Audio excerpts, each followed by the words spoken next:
Hello, a very good morning to you. It's just after 6 o'clock on Saturday, January the 25th. I'm David Bull. This is Weekend Breakfast, and thank you very much indeed for your company. Now it is dark, it is cold, it is miserable, it's January. That means it's really miserable, but I have great news for you, as you would expect, because today it's Burns Night tonight. That's right.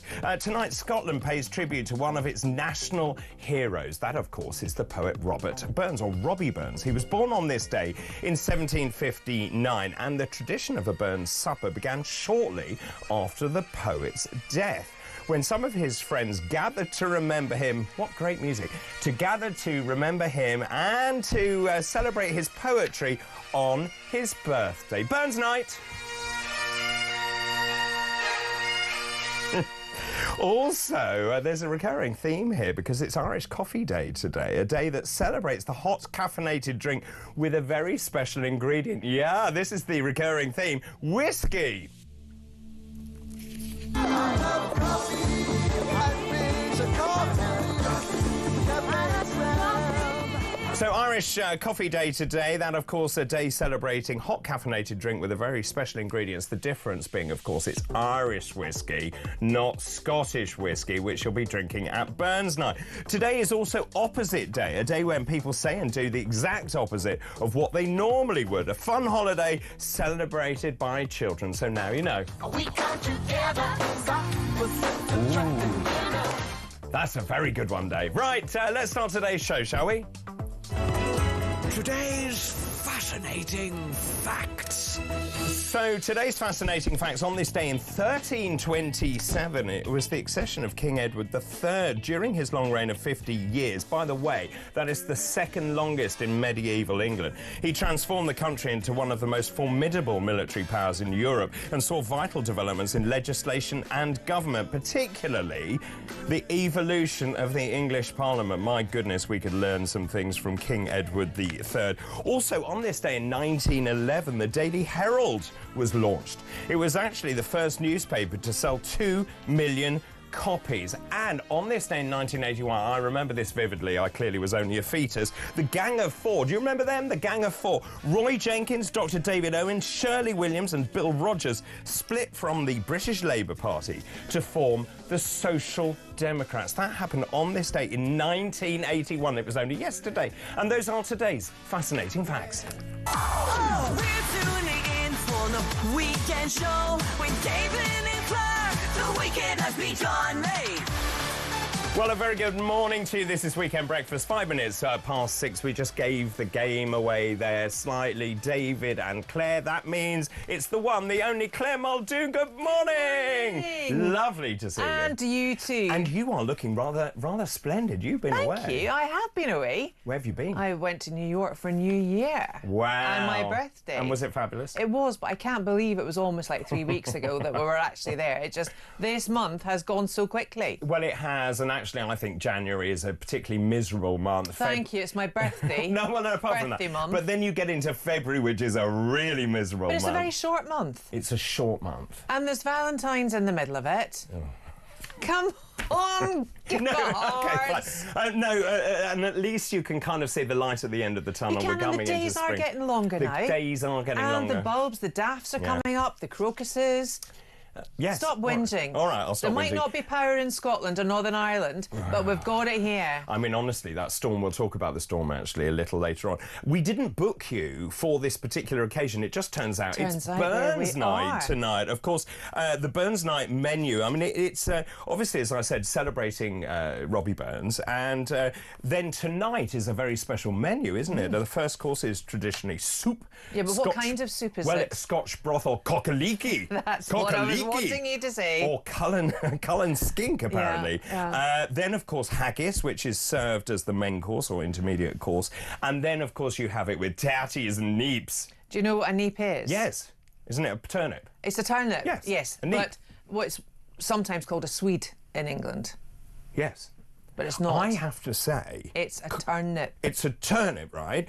And of course you have whiskey sauce as well. And then if the haggis is the intermediate course, then you get salmon, beef. God, there's a lot of food here. Steak, pie, game, grouse and pheasant with potatoes and vegetables. Then you get trifle. Then you get oatmeal, cream, raspberries and whiskey. So the oatmeal, cream and raspberries is actually called Cranachan. Cranachan. Cranachan. Marvellous. It's beautiful. Now, do you like haggis? I love haggis. Yes, I like haggis. I really But like it's haggis. really weird. It's really weird. I mean, the whole thing is quite weird, isn't it? And do you partake in Burns night suppers? Yes. So do you pay homage to the haggis? So what happens in a traditional Burns supper is you've got someone playing the bagpipes. Everyone's in a bit of tartan, whether it be a sash for the ladies or a kilt or something. Okay, and then it's quite a lot of pomp and ceremony because the haggis is piped in. Of course it is. Right, and the haggis is actually wrapped in sheep's gut. Yes. And the gentleman uses a ski and do, which is the knife. I've got a skin do. Have you? Yeah, I have. So for anyone that doesn't know, the ski and do is worn by men when they wear their kilts, and it's the wee knife in their socks. I don't even know if you can get them in Amazon. There you go. And that's a bit controversial. Well, but anyway, exactly. carry on. And then. When it's all piped in, it's there, it's looking majestic, it's steaming, it's got the vegetables, and then the ski and do is taken out and the haggis is ripped apart.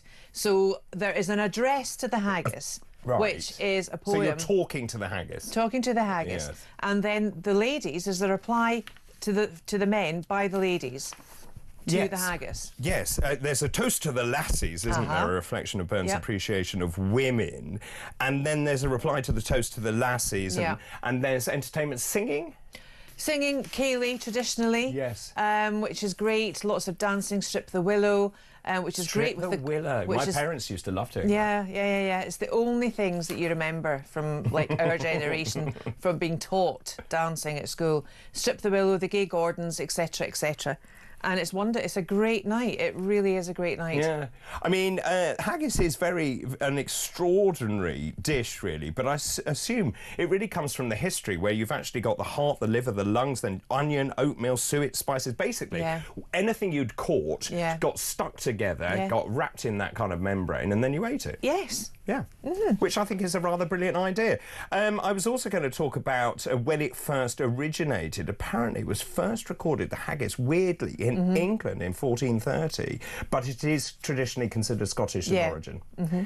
Great night. Are you celebrating tonight? Well, I've got more work to do later on this afternoon, but I have been told by my family that, yes, indeed, we will be celebrating the haggis. I just have to tell you, by the way, I have a kilt because... You'd be lovely in a kilt. Well, thank you very much. Is it a kind of greeny one? It's actually red. It's an Innis tartan. A Stuart tartan? No, it's Innis. Right. Yes, which apparently is my family. Wow. So, much to my brother's amusement, I bought the whole kilt in Edinburgh, got it all sorted out, got my skin do, got my sporran. And the extraordinary thing about a sporran these days is there's actually place to put your car keys and your mobile phone. It's amazing, isn't it? Let's hope it's not in vibrate mode then. Quite. The time is 10 minutes past 6. Clem Muldoon is with me. Let's move from Burns night to the front pages this morning, shall we? The economy, it's front and centre. When I went through the papers this morning, it's pretty miserable reading. Let's just start with the Daily Mail here. Labour taxes leave firms in dire situation. It's nothing that we didn't know, but the number of firms on the brink of collapse has surged under Labour. This is according to the copy. Rachel Reeves being warned last night that a tax-raising budget threatens to push many of these companies over the edge following an unprecedented 50% rise in businesses in critical financial distress. It really is. And Sainsbury's had said that they're going to... 3,000 jobs. 3,000 jobs are going to go at Sainsbury's. Now, I got a lot of rebuttal to that by people who were saying, well, it was always going to be in the pipeline from Sainsbury's. But at the end of the day, when you listen to people like Simon Wolfson, who runs Next, when you listen to the bosses of Sainsbury's, they're saying the employer's national insurance has had a huge impact because they've reduced it to 5,000, they've increased it from 13.8% up to 15%, and it is millions of pounds these companies have to find. It's not even just the large companies, David. It's the small, medium enterprises, the SMEs, that are being caught up in this as well. And trying to recruit as well with Rayner's new employee laws that are coming in. small, medium enterprises are going to be absolutely stuffed. They are. Like the haggis. Let's just look at the numbers. Private sector jobs are falling at the fastest pace since 2009. Insolvency specialists are saying that Labour's 25 billion raid on employers' national insurance, which you mentioned, the hike in the minimum wage, could be the last straw. Look, you're right. The SMEs are the lifeblood of this country. They are the engine. They promote hope. They promote jobs. They promote societies. They promote innovation. Do you know, the other thing that people, I think, in Westminster don't understand is they hold communities together. Those local areas. Yes. Now, whether that is, I don't know, some community enterprise or the pub. Yeah. And I'm particularly passionate about pubs. Yeah. Because I live in a village. If you don't have a pub, you have no way of seeing your neighbours. So you don't come together. And Exactly. my pub is shut. And I think it's absolutely disgraceful. It is disgraceful. It really is. And pubs used to be the hub of the communities. Yeah. Whether you drank or not, that's not the point. It's where people went, you know, to discuss things. And then we've had that ludicrous law that was being mooted for young people behind bars, if they were offended about what someone was discussing in the pub, they could be reported. Yeah. Many companies, according to this, the situation is absolutely dire. There's a really interesting quote here. I fear 2025 could end up being a watershed moment where thousands of UK businesses call time after struggling to survive for years. I know this also talking to loads of people who run small businesses. They have held it together. Many of these companies are breaking even. They're just about managing to survive. This is the final straw. Why is it that central government doesn't understand what you and I and most people in this country understand, which is that SMEs are the lifeblood, that communities are held together by these companies? Westminster just seems to be on a different planet. They are completely on a different planet. And I think the reason is because they've got no grassroots MPs. They've got no one actually telling them what's happening. What the foot soldiers are saying down in the ground, they don't know. But they must know. So Westminster is an ivory tower. But they are constituency MPs, first and foremost. But they're not. But they're not. So where has that gone wrong? I've repeatedly said this on your show before, David. I don't think it's fair that these career politicians go straight from school to university, traditionally PPE, wherever, Manchester, Oxford, Cambridge, and then they're SPADs for different special advisors for various politicals, and then they're drafted into the safest seats around the country where they've got no contact, no feeling, no tie to that community, and yet they're supposed to be an elected member of Parliament to represent their wishes and needs and wants. I also think the minute you're made into a minister, many of those don't have the experience. They then don't spend time in the constituency. They don't actually understand the issues that are facing their constituents. To extend that point a bit further, most of these ministers haven't even had jobs in the relevant faculty that they've got for a ministerial position. And that's a really brilliant point, because I've often wondered, how can you be Secretary of State for Health if you have no medical experience? How can you be Secretary of State for Defence if you've never served, if you've never been in the forces? If you've never had any economic experience, how can you be a Chancellor? Who are you pointing at there? Well, I keep being told off for calling her Rachel from accounts. Why? But, she is not. Well, she is, and I'm just going to come on to that, actually, because there are so many other stories. We'll talk more about that. But if we look at the Daily Express, this is a disgrace to cut our winter fuel payments. Now, we've spoken about this. Again, it seems a very divisive policy, what Labour has done. And this story is about a veteran who lost his winter fuel payment because his household income is just £5 above the threshold. This is John Dockery, who's 73, and his wife, Winifreda. They are spending their days huddling with their rescue dogs in a bitter cold in a one-bedroom bungalow. They turn their heating on for 1 hour a day because that is all they can afford. I'm sorry, the Labour government should be ashamed of itself. They should be ashamed of themselves, but they don't care, David. Why don't they? Really don't care. Because Starmer's a robot. I don't think he's capable of any cognitive thinking, let alone any emotional thinking. And where are the foot soldiers that are feeding this back to the government? Where are they?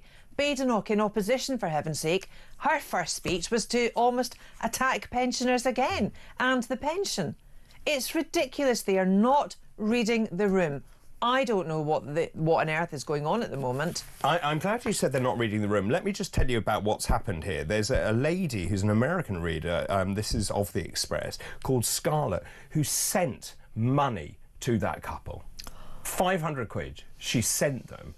And obviously that is a massive godsend for that couple. But what has it come to when this country is reliant on charitable gifts from American readers because of the policies inflicted by the government that was democratically elected? Not only the policies that are inflicted by the government that was elected, but also the fuel, the cost of fuel in this country. No, absolutely right. And the cost of living, actually.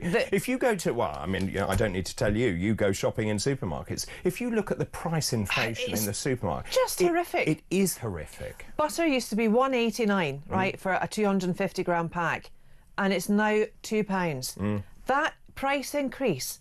And some economists actually look to Paris for this, because Paris use a lot of butter in their boulangerie, for their croissants, etc., etc. And the cost of them and the size of them and everything, one's going up, one's coming down because of butter. Yeah.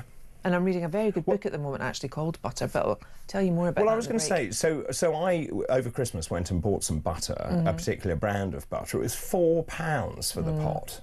£4? I mean, that's just unjustifiable, actually, in many ways. Now, you mentioned Rachel Reeves is not reading the room. Yeah, I did. And the front page of the Times this morning, Reeves, Britain needs a dose of Trump positivity. Hang on a minute, Rachel Reeves, you have just enacted a budget, annihilated this country, a 40 billion hole, apparently the 20 billion hole, which no one else can find, by the way. She says, Britain, I mean, my mouth dropped open this morning when I read this. Britain must learn from President Trump's positivity and be more optimistic. And yet, what? The Labour government have been giving no optimism whatsoever to the country. Just dangle a bit of hope. You know, show us some light at the end of the tunnel. But there isn't any. Is nothing. Well, she says, I've made the difficult decisions, things are going to get better. She goes on to say, we have our best days ahead of us and that people should be shouting from the rooftops. Let me tell you, Chancellor, when you're laying off your staff, when your businesses are closing, when you're seeing your local community decimated, how on earth is that good news? Yeah, I'm with you 100%, David. And so it just shows that, as you say, she is not reading the room. She says for too long, people have been polite and apologetic about Britain and its potential. She goes further and that's patronising. It's incredibly patronising. So patronising. But she goes further to say, actually, the UK could be in line for as many as 6 interest rate cuts by the middle of next year. That's not what the economists are saying, is it? No, it's not at all. So where does she get her data? I really don't know. And do you remember when she was first appointed, everyone was lauding the fact that it's the first female chancellor? Yeah. No one's mentioning her gender now, are they? The other things that it just seems to me the government doesn't have any kind of concerted thinking. So she's also gone on record. I think they know they're in trouble because they are, and we'll talk about the polling, the latest polling, in a minute. But just in terms of the fact that she's in trouble, she's now saying the economy needs to trump net zero. Well, you need to tell Ed Miliband that, and she's going to push for his box. Well, completely. And actually, I saw an interview obviously. Well, I saw an interview with him on East Anglian News, where I live, and he was trying to sell the idea of having pylons marching across Norfolk, Suffolk and Essex as a good thing. And there is this obsession with net zero. Now, she's also said, now we need to have the third runway at Heathrow, we need to enhance some other... Gatwick and Luton. Exactly. But at the end of the day, we should have done this years ago. Yes, of course. Why don't we? Why don't we do it now? Well, why didn't we do it then? Oh, well, I mean, there's no point, I don't think, in prevaricating as to coulda, shoulda, would've. But the fact is, we needed it then. We did need it And I think we really have to... Ed Miliband needs to go. Did you hear, actually, that his brother, David, might be mooted for the US ambassador role? Yeah, I had heard that. Yeah. That would be interesting, wouldn't it? It certainly would. She also talked about being on a high-speed train from Beijing to Shanghai. She said it's 1,200 kilometres. I got there in 4 hours. And then she says we need to discard our environmental rules. Hang on a minute. So you've got now two parts of government talking about the environment and how important that is and the HS2 bat shed and all the rest of it. And now she's saying the economy trumps everything. So I don't believe anything that they are now saying. She says we're sick of Britain Britain being stuck in the death lane, in this slow lane. But lots of other people are saying Britain is in a death spiral. Ray Dalio, one of the world's biggest hedge fund managers, says Britain is at risk of a debt spiral. And he's right. But there is no vision, no optimism. There's nothing to look forward to. There's no clarity. There's absolutely no clarity of thought. There is no innovation. I used that word earlier for the SMEs. There doesn't seem to be any innovation in the economics department in the Chancellor's office at the moment. There really isn't. So when you look at that, what are your thoughts when you see that front page when Rachel Reeves says Britain needs a dose of Trump positivity? Who is she fooling? Us or herself? I think she's deluded. I really do. I think she's clearly, fooling herself, because they are just not giving us an inch, are they? No. Wages haven't increased in 2 years. Wages have remained the same for everybody, apart from the rail drivers and teachers and NHS junior doctors. So if you work in the public sector, you're OK? But, yeah. Paid for by us. Yes. It's worth saying that the UK lost 10,800 millionaires in 2024. That's double the number that left in 2023. That is the same as losing 500,000 taxpayers. And Rachel Reeves says we need to be more positive. Let me just throw that open to you this morning. Do you agree? Rachel Reeves says we need to be more positive. Do you agree that Britain needs a dose of Trump positivity? If so, how do we achieve it? The number 0344 499 1000. Text the word talk and your message to 87222. And you can message us on X as well, at talkTV. After the break, we're going to be talking about Axel Rieder-Cabana. The front page of the Daily Telegraph says the Prime Minister rejects a whole life term over Southport. Lots of you getting in touch this morning also saying we need to bring back the death penalty. I think lots of people are in agreement with that. I know Claire is against that. But it does seem very odd that he is only sentenced to 52 years because he falls just months short of his 18th birthday. And yet, and I'll just throw this out there, the Labour government want you to be able to vote at 16. So which is it? Which is it? Are you an adult at 16 or 18? We'll discuss all of that and more. This is Weekend Breakfast. Good morning.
For 5 years after the death penalty was abolished in 1965, and in that period, the capital murder rate went up 125%. The incidence of criminals taking firearms on robberies went up something like, I think, 40%. There was a huge rise that proved conclusively that it had been a deterrent.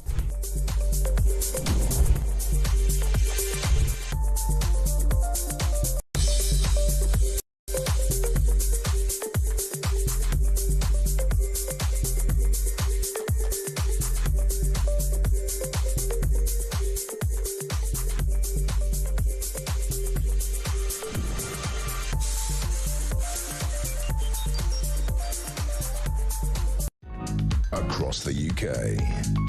On DAB+, on YouTube, on the app, on your mobile. The home of common sense.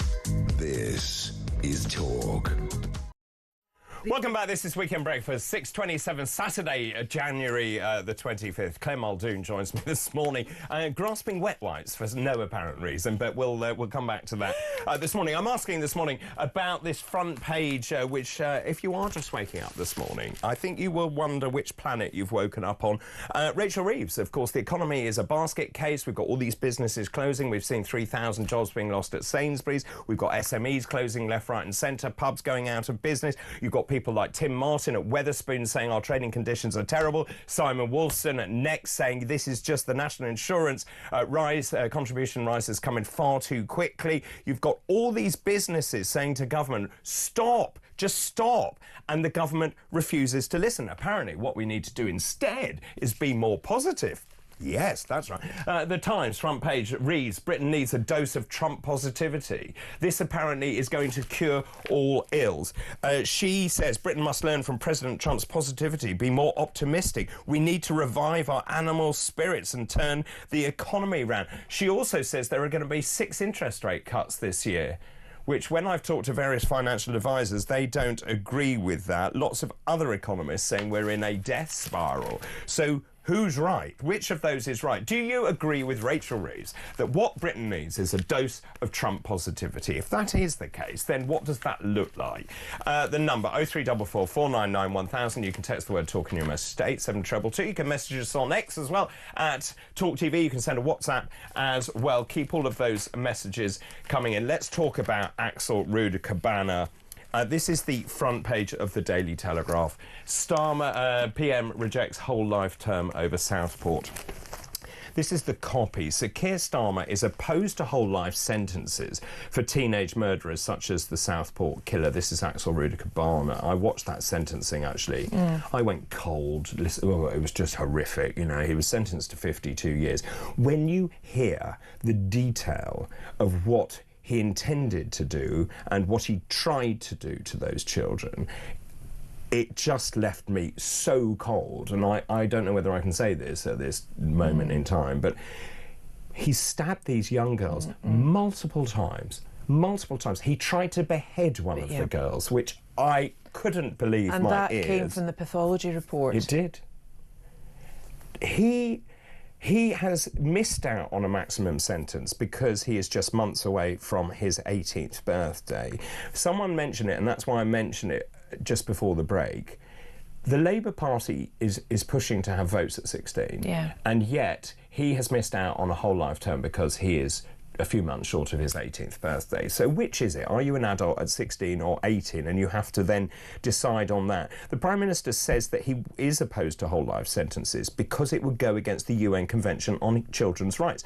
Well, fine, but it's not binding, by the way. And we are a sovereign democracy, and people are so horrified that anyone could even contemplate what he did. Oh, it's evil personified. It is. It really is, and I don't even want to mention his name. No. The victim impact statements that were read out in court by some of the victims themselves. One of a young girl, aged 13, actually did hers via video link. These were terribly brave. Bravery, resilience, emotional intelligence, but this gaping wound of grief, of hurt, of anxiety. One of the members of staff that was in the studio, she reports that she can't even go into a room now. She's frightened of opening the door. She's frightened of putting her child in the cot for fear of who's behind her. These people are living nightmares from what that evil person did. And of course, systemic failure of systems referred to prevent three times. But prevent, as you know, is not worth. That report featured purely on the right-wing faction in this country. It did nothing to report on terrorism. It did nothing to report on indoctrination. It did nothing to report on the rise of Islam and Islam fundamentalists with horrific ideals of their religion and bringing them to this country, would far rather have gone after the likes of Tommy Robinson or et al., people from that ilk. They've missed a trick. I would agree. Also, there's another big article, and I know your thoughts on this, but this is in the Telegraph this morning. Kemi Badenoch has called for a change in the law to allow life sentences to be handed over to under 18s, and Nigel Farage has demanded the Director of Public Prosecutions resign for failing to class it as terrorism. I heard the judge saying it isn't actually classified as terrorism for various technical reasons. Now, it's always on the technicality. There was ricin found. There was the Quran found. Al Qaeda training manuals, ricin. Exactly. I mean, what bit of that isn't exactly? terrorism? I mean, what are they not wanting to let the public actually know? Do they not want to use words like terrorists or for fear of an uprising? Yeah. We, the public, need to know that we're safe. We, the public, need to know what's going on. And we also, I will come back to that, but in terms of what Reform UK MPs Rupert Lowe and Lee Anderson called for on Thursday was for cases like this, where, in your own words, this is pure evil, then we need to bring back the death penalty. No, we don't. That is just, that's belittling life. Now, the person that killed those 3 beautiful girls in Southport at the Taylor Swift dance studio class, even although he's done it, no one is, in my view, able or should take the life of another. Of course. Whether or not we absolutely know without a shadow of a doubt that he committed those atrocities. Well, he admitted it. Exactly, right? But we know, there's picture evidence there. We know without a shadow of a doubt he did that. I still would rather he rot in a prison than his life being taken away. When you look at the polling, this was done by YouGov, it shows that actually more than 50% of respondents would consistently support the reintroduction of the death penalty. I have 2 thoughts on this. One is, if he did suffer the death penalty, he gets away with it. Exactly. It's an easy way out for him. The counter-argument is it's taxpayers' money keeping him in prison for 52 years. Oh, well, he won't last that long, I don't think. In prison? In prison, he won't last that long. But also, if we were to bring back something as draconian as the death penalty, have you not watched Wolf Hall, for heaven's sake? Surely we've evolved to know that life is life and no man should take the life of another, ever. Edward Pierpoint, I think, was the last hangman in this country. There are big questions here over Starmer and what the public wasn't told. And Nigel Farage, of course, when Angela Rayner said that Farage was spreading fake news when he questioned whether the tragedy was linked to terrorism, the Prime Minister knew this at the time. He says, well, we couldn't be open with the public because, of course, it would prejudice any trial. Well, hang on a minute. It was the lack of information, the disinformation that caused the riots in Southport. So I suppose I have to be slightly careful. One might argue the government is complicit in what happened. I agree. I really agree. But if you listened to Starmer, well, I'm sure you did, when he delivered his address about what happened at Southport, he was talking as a lawyer. The man's a lawyer. He's not a leader. He's not a prime minister. He was speaking completely and utterly technically. He was using the jargon. And when he was a lawyer, he was always better at talking to the judge than he was the jury. And I'm sorry, but we, the public, we are the jury. We make the decisions whether or not he stays or whether he goes. We make the decision, and our decision for judgment comes at elections. And that's why it's so important to register to vote, get people to vote, but not at 16. So I would agree with that. You said the people are the jury. Loads of you getting in touch this morning. This is Pete in Hayford. Good morning to you. Good morning, David and Claire. We should have a debate about bringing back the death penalty for certain crimes. The state is bringing forward the assisted dying bill for certain cases. So why can't the Southport murderer, I'm not going to say his name in brackets, be euthanised because of his crime? Jennifer, good morning to you. Hi, David and Claire. There are exceptions to the rule. This monster was an exception to the rule, no doubt. He should never see the light of day. I even go to say that the death penalty should be brought back for cases like this. Very strong emotions. Very strong, and I can get that. The temperature out there is burning hot in terms of rage for what he's done and the lack of safeguarding for those young girls. Yeah. But you can't legislate against it happening. But the problem with bringing something as abhorrent as the death penalty back is ultimately there will be a miscarriage of justice. Someone will be killed when they shouldn't have been, and that's why it's not. And my position is always pro-life. Let's just remind you of that question. Thanks for the moment, Claire. So apparently the solution to all the economic woes facing the United Kingdom, Rachel Reeves has come up with a brilliant idea. What she says, what Britain needs is a dose of Trump positivity. This is the front page of the Times. Our problem, apparently, is we're talking down the economy. Hang on a minute, Rachel. You spent the whole time talking down the economy before you even took power in this country. And that, of course, undermined confidence in the economy itself. So it was pretty much self-perpetuating and self-fulfilling. John in Doncaster, good morning to you. David, Rachel Thieves is almost right. What Britain needs is a dose of Trump. After the break, I'm going to be talking about the latest political polling. This is quite extraordinary. It looks at the polls as to how people are going to vote. I think it will surprise you who comes out on top. We'll talk more about that after this break. This is Weekend Breakfast. Good morning.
Across the UK, on DAB+, on YouTube, on the app, on your mobile, the home of common sense.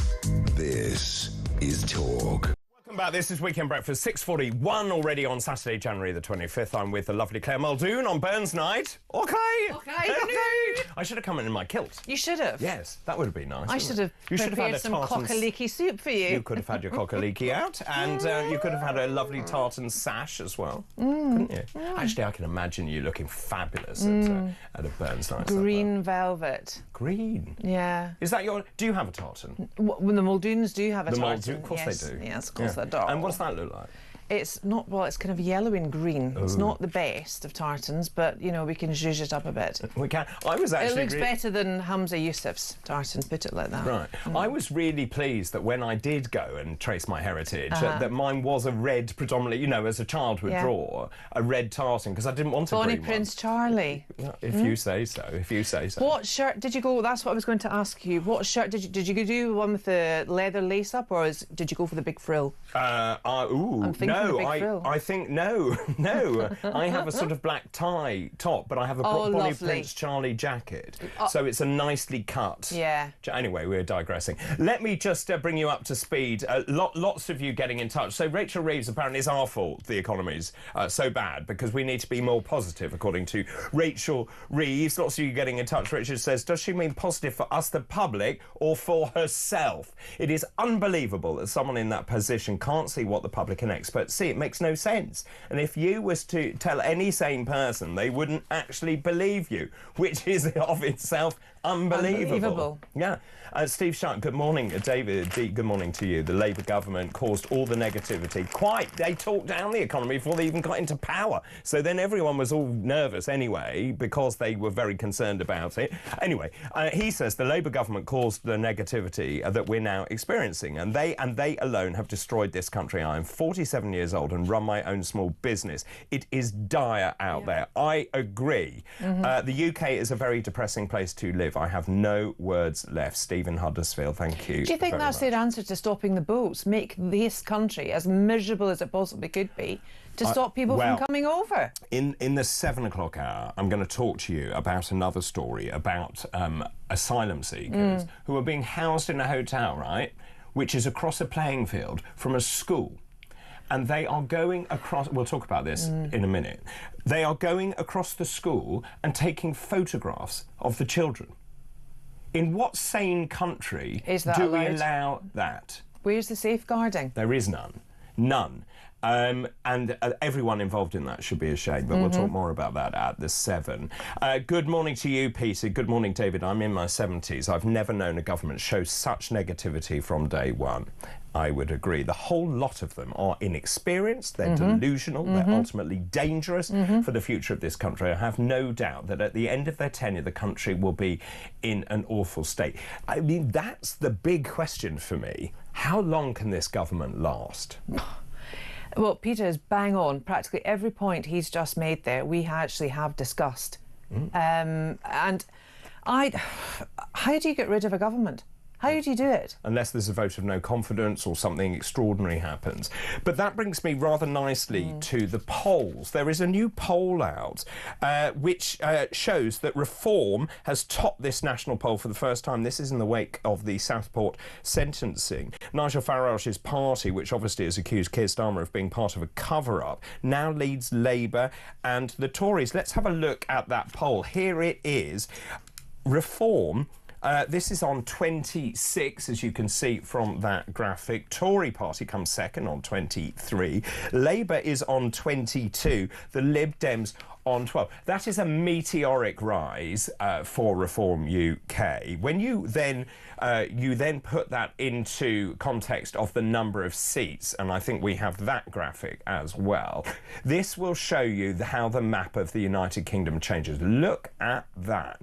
So, Reform is in the light blue, Conservatives is in the dark blue. Sways, remember, of course, they've only got, they got 4 million votes, 5 MPs, and this means that Reform goes from 5 MPs up to, wait for this, 190 MPs, based on the latest polling data. Of course, there are going to be local elections in May. That is, of course, if they're allowed, because Angela Rayner may well stop all of those. What do you make of the polling? I'm not actually surprised. I'm really not. I did say that Labour's loss wouldn't be a Conservative gain. The blue would change to Reform blue. Yeah. I mean, there is definitely... I'm right. So many people are saying the Conservative Party in abject sort of horror about this. Kemi Badenoch gave her party political broadcast where she essentially said it was our fault and we need to change. I don't see any policies from the Conservatives. And yet the Conservatives are saying, oh, and I've got friends who messaged me. In fact, one of them messaged me yesterday saying the answer is to unite the right, for Reform and the Tories to come together. There is no way that Reform would do that. Lord Frost, the Tory peer, says we must be open to forming a pact with Reform. Look, I am no fan of Reform. I know I'll just say, and I don't think they've not articulated any policy. I think Farage is one of the best politicians in terms of politics, being the absolute epitome of a great orator. You know, he can charm people, he can read rooms. We were talking earlier about this government not having that ability, but Farage can. But when he is pushed on the minutiae, it isn't there. And a lot of the rhetoric as well from the Reform Party, I think, is a bit overarching. Okay, let me push back. Let me push back on that. I just wanted to bring in one other thing. You mentioned at the start of your show, 1981, this day in history. Yes. The SDP set up. I actually think William Clouston, or Colston, his name, who is the current head of the SDP, I think the SDP is the way to go in terms of common sense, centre ground, trying to get things done. I think it's worth saying that Reform had a pact with SDP. Did they? Yeah, they did in the last elections, or the elections before that. I know William Clouston well. I like him. I think he's a very cogent. You know, he speaks very frankly. I think he has some good policies as well. And they're very pro-farming. I just want to push you on the Reform policy stuff, because I do think that they have. I mean, I would say that, wouldn't I? But I mean, essentially, it's interesting. I need to know. Well, I mean, so let's look at taxation. In terms of the economy, what they want to do is to take the lowest paid out of tax completely, to raise the threshold for basic rate taxation up to 20,000. If you take all of those people out of tax completely, then that's a great thing. Also, there is, in terms of the way that they want to tax people, they believe that we need to actually reduce tax to have more money in people's pockets, so they spend more. So that will drive the economy. I know will be about a driver. the health policy because I wrote it. So it is considered. I think it will evolve, because I think the NHS is now in such a terrible state, as we've seen. And I think what that poll shows you more than anything else is people are crying out for something different. They are. They really are. And I feel sorry for people who voted for the Labour Party in the last election, because they just didn't get the delivery that I don't think they were expecting. It's almost as if Every was delivering that package, and it's just not delivered. They left it in a neighbour's garden. Yeah. Without a doubt. Claire, we'll continue this discussion after the break. Don't go anywhere. Are you surprised by that Reform coming out on top on that poll? Are you? Your thoughts really? Is what is behind that? Is it because people are desperate for change? Are they desperate for optimism? Or should they do what Rachel Reeves says? The answer, the panacea, is to be more optimistic. This is Weekend Breakfast.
For 5 years after the death penalty was abolished in 1965, and in that period, the capital murder rate went up 125%. The incidence of criminals taking firearms on robberies went up something like, I think, 40%. There was a huge rise that proved conclusively that it had been a deterrent.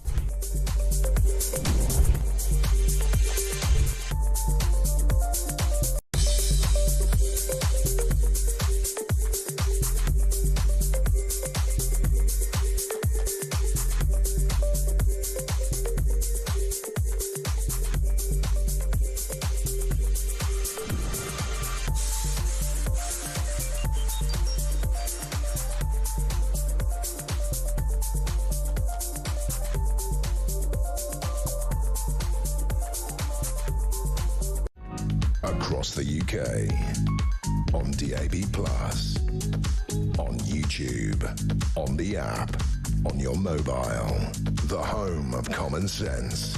This is Talk.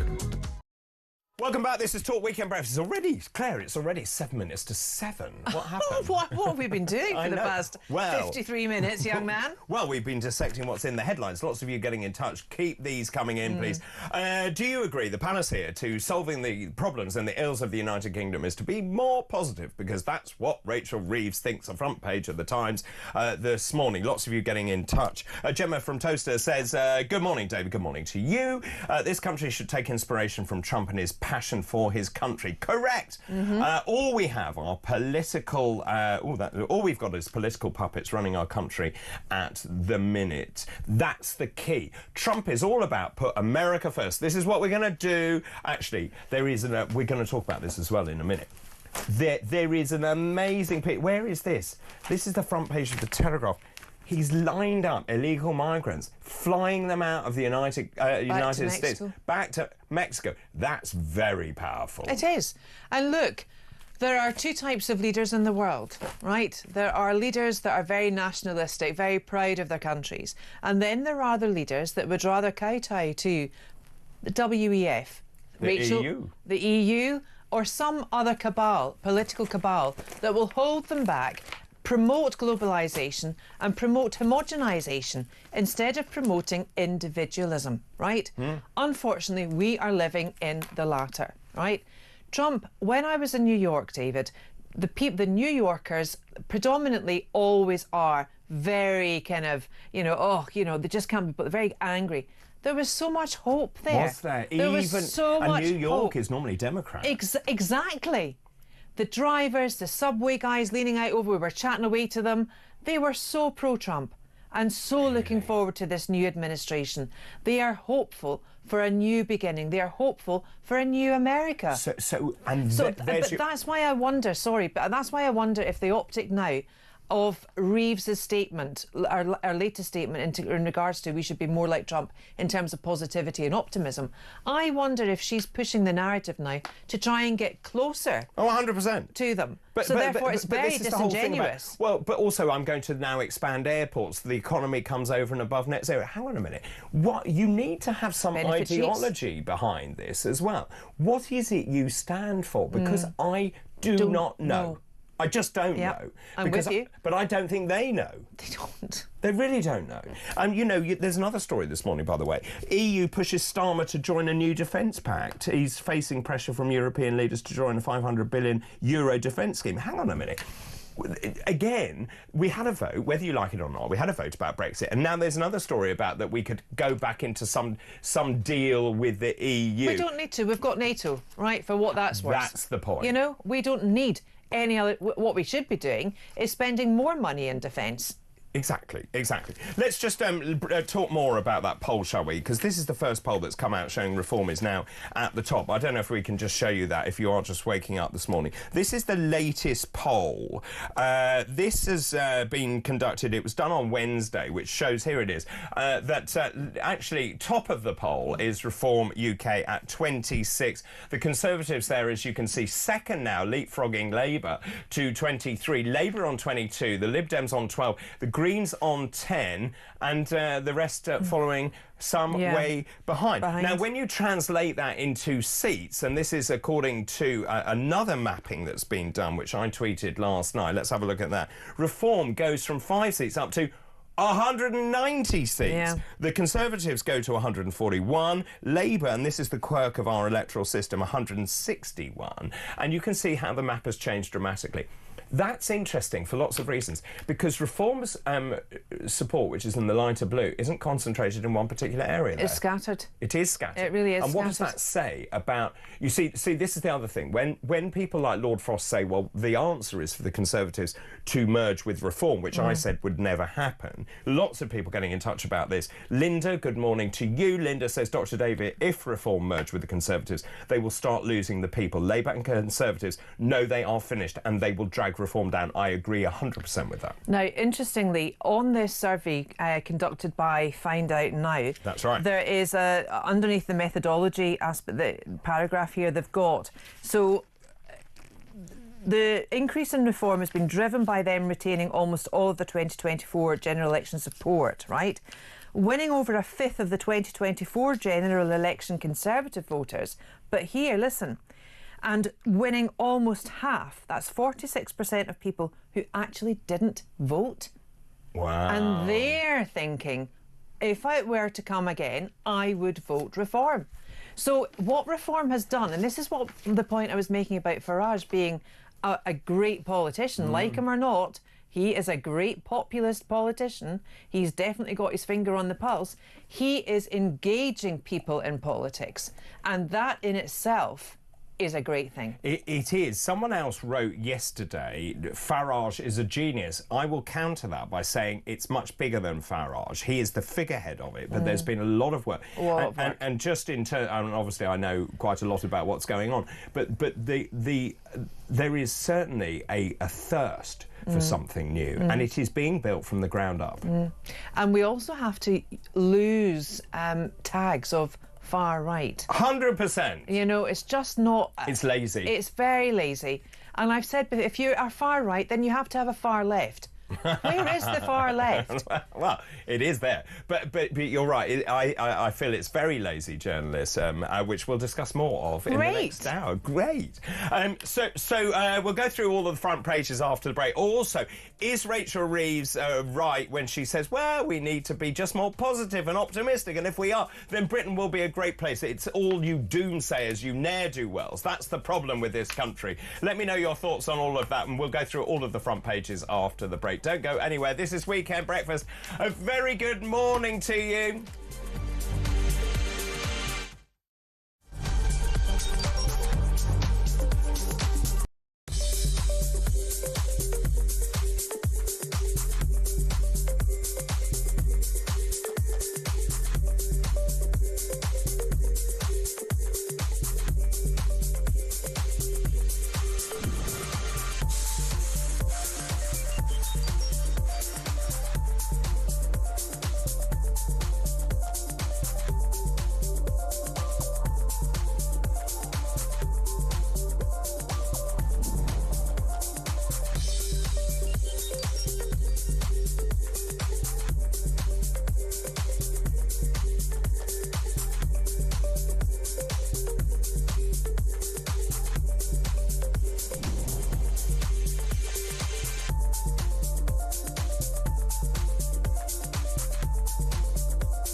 across the UK, on DAB+, on YouTube, on the app, on your mobile, the home of common sense.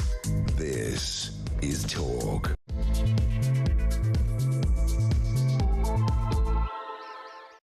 Hello, a very good morning to you. Just after 7 o'clock on Saturday, January the 25th. I'm David Bull. This is Weekend Breakfast. A very good morning to you. If you're just opening the curtains, don't bother. It is vile, it's cold, it's wet, it's windy. I'd stay in bed and watch this if I was you. A very good morning to you, Weekend Breakfast. I do have some good news for you, though, today. I don't know if you know this. It's Burns Night tonight. That's right. Tonight, Scotland pays tribute to one of its national heroes, the poet Robbie Burns. He was actually born on this very day in 1759. The tradition of a Burns supper began shortly after his death. Some of his friends got together to celebrate his life, to read some of his poetry as well, and that is the tradition of Burns Night. Is there for honest poverty that hangs his head and know that the Very fine voice in the gallery this morning. So Burns Night is also celebrated by drinking of whiskey, which I approve of wholeheartedly. And talking of whiskey, it's also Irish Coffee Day today, a day that celebrates the hot caffeinated drink with a very special ingredient. Not Scottish whiskey, of course, but Irish whiskey. They've got an awful lot of coffee in Brazil. Didn't sound very Irish to me. Also, today is also Opposite Day, a day when people say and do the opposite of what they normally would. It's a fun holiday celebrated by children. This is the opposite song. Opposite. So there you go. Let's move on to today's fascinating facts. Today's fascinating facts. So some new ones for you this hour. On this day in 1533, the Bishop of Lichfield secretly married King Henry VIII to Anne Boleyn. Of course, remembering that Anne Boleyn was his second wife. She had 10 days previously discovered she was pregnant. On this day in 1858, this is a good one actually, Mendelssohn's Wedding March, which of course we all know very well, was first played at the wedding of Queen Victoria's daughter, Princess Victoria, and Crown Prince Frederick of Prussia. And on this day in 1990, the so-called Burns Day storm occurred on this day over northwestern Europe. It was one of the strongest storms on record. It started on the birthday of Robbie Burns. It lasted for 2 days, caused widespread damage, and was responsible for 97 deaths. And those are this hour's fascinating facts. Oh, we're tuning in for the weekend show with David and Claire. The weekend has begun, mate. Well, a very good morning, Weekend Breakfast. 5 minutes past 7, Claire Muldoon joins me this morning, replete with haggis, whiskey. I've got a bone to pick with you. Oh, why? Because Yes. just you were teasing in your show, which is great, Yes, right? yes. But then you said you've got great news. Oh, yeah, that wasn't great news. No, it was No, sorry. Burns Day. I thought I was the great news. You are the great news. Because there's no doom and gloom with Muldoon. Now, that's very good. Yeah, You've it thought is, about isn't that, it? haven't you? Let's talk about haggis for people who have just woken up, because haggis is a savoury pudding containing sheep's pluck, which is heart, liver, lungs, minced with chopped onion, oatmeal, suet, spices, mixed with stock. Rather delicious, I have to say. Beautiful, really lovely. And it's not really, for those of you that are not cultured, it's not an actual pudding. Or vegetarians. Right, yeah, exactly. Yeah. So the idea is it was the offal, which would have been perishable. It was quickly cooked inside an animal's stomach, of course, conveniently available on a hunt, washed down with a bit of whiskey. Yeah, do you know the difference between Irish and Scotch whiskey in the spelling? But I feel... Oh, yes. Is it an E? E with Irish, without an E for Scottish. And that explains why the Americans spell it with an E. Yeah, I didn't know that. there you are.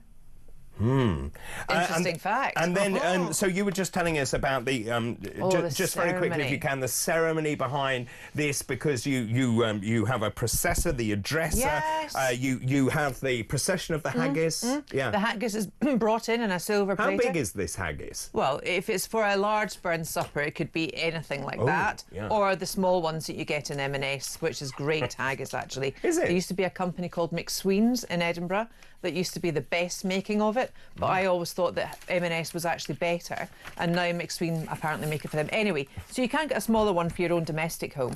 The haggis is piped in by the piper, and then there's an address to the lassies, and an address from the lassies to the men. And a man's a man for all that is the parting gift from a lady. Right. It's wonderful. And then there's singing and dancing. Yes. Soup to start. Old Lang Syne, Stripping the Willow. And the Gay Gordon. And the who could forget the Gay Gordon?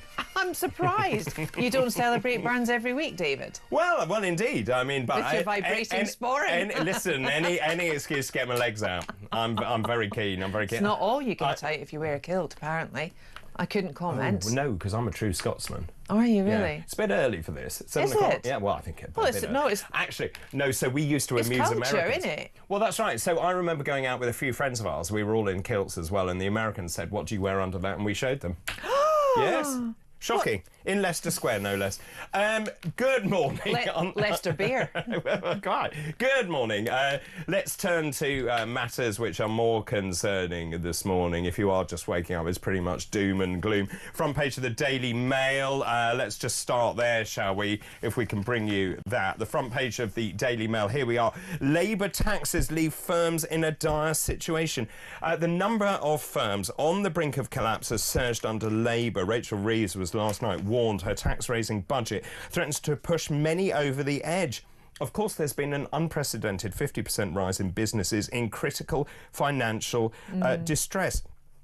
Essentially, all the insolvency lawyers are saying it's very clear what is going on. It's their 25 billion raid on employers' national insurance. Of course, they've lowered the threshold to that, but it's gone from 13.5% up to 15%. We've got a hike in the minimum wage. It's the last straw. Weak consumer confidence as well. And many people are saying, and in fact, this is from one insolvency specialist saying, I fear 2025 could end up being a watershed moment where thousands of UK businesses call time after struggling to survive for a year. There's an advisory red flag alert. 46,853 businesses are at serious risk of collapse in the first 3 months. And I think any alarm bells really ought to be going off at number 11 Downing Street at the minute. I've not heard of an insolvency practitioner being quoted or speaking with such doom as I have recently.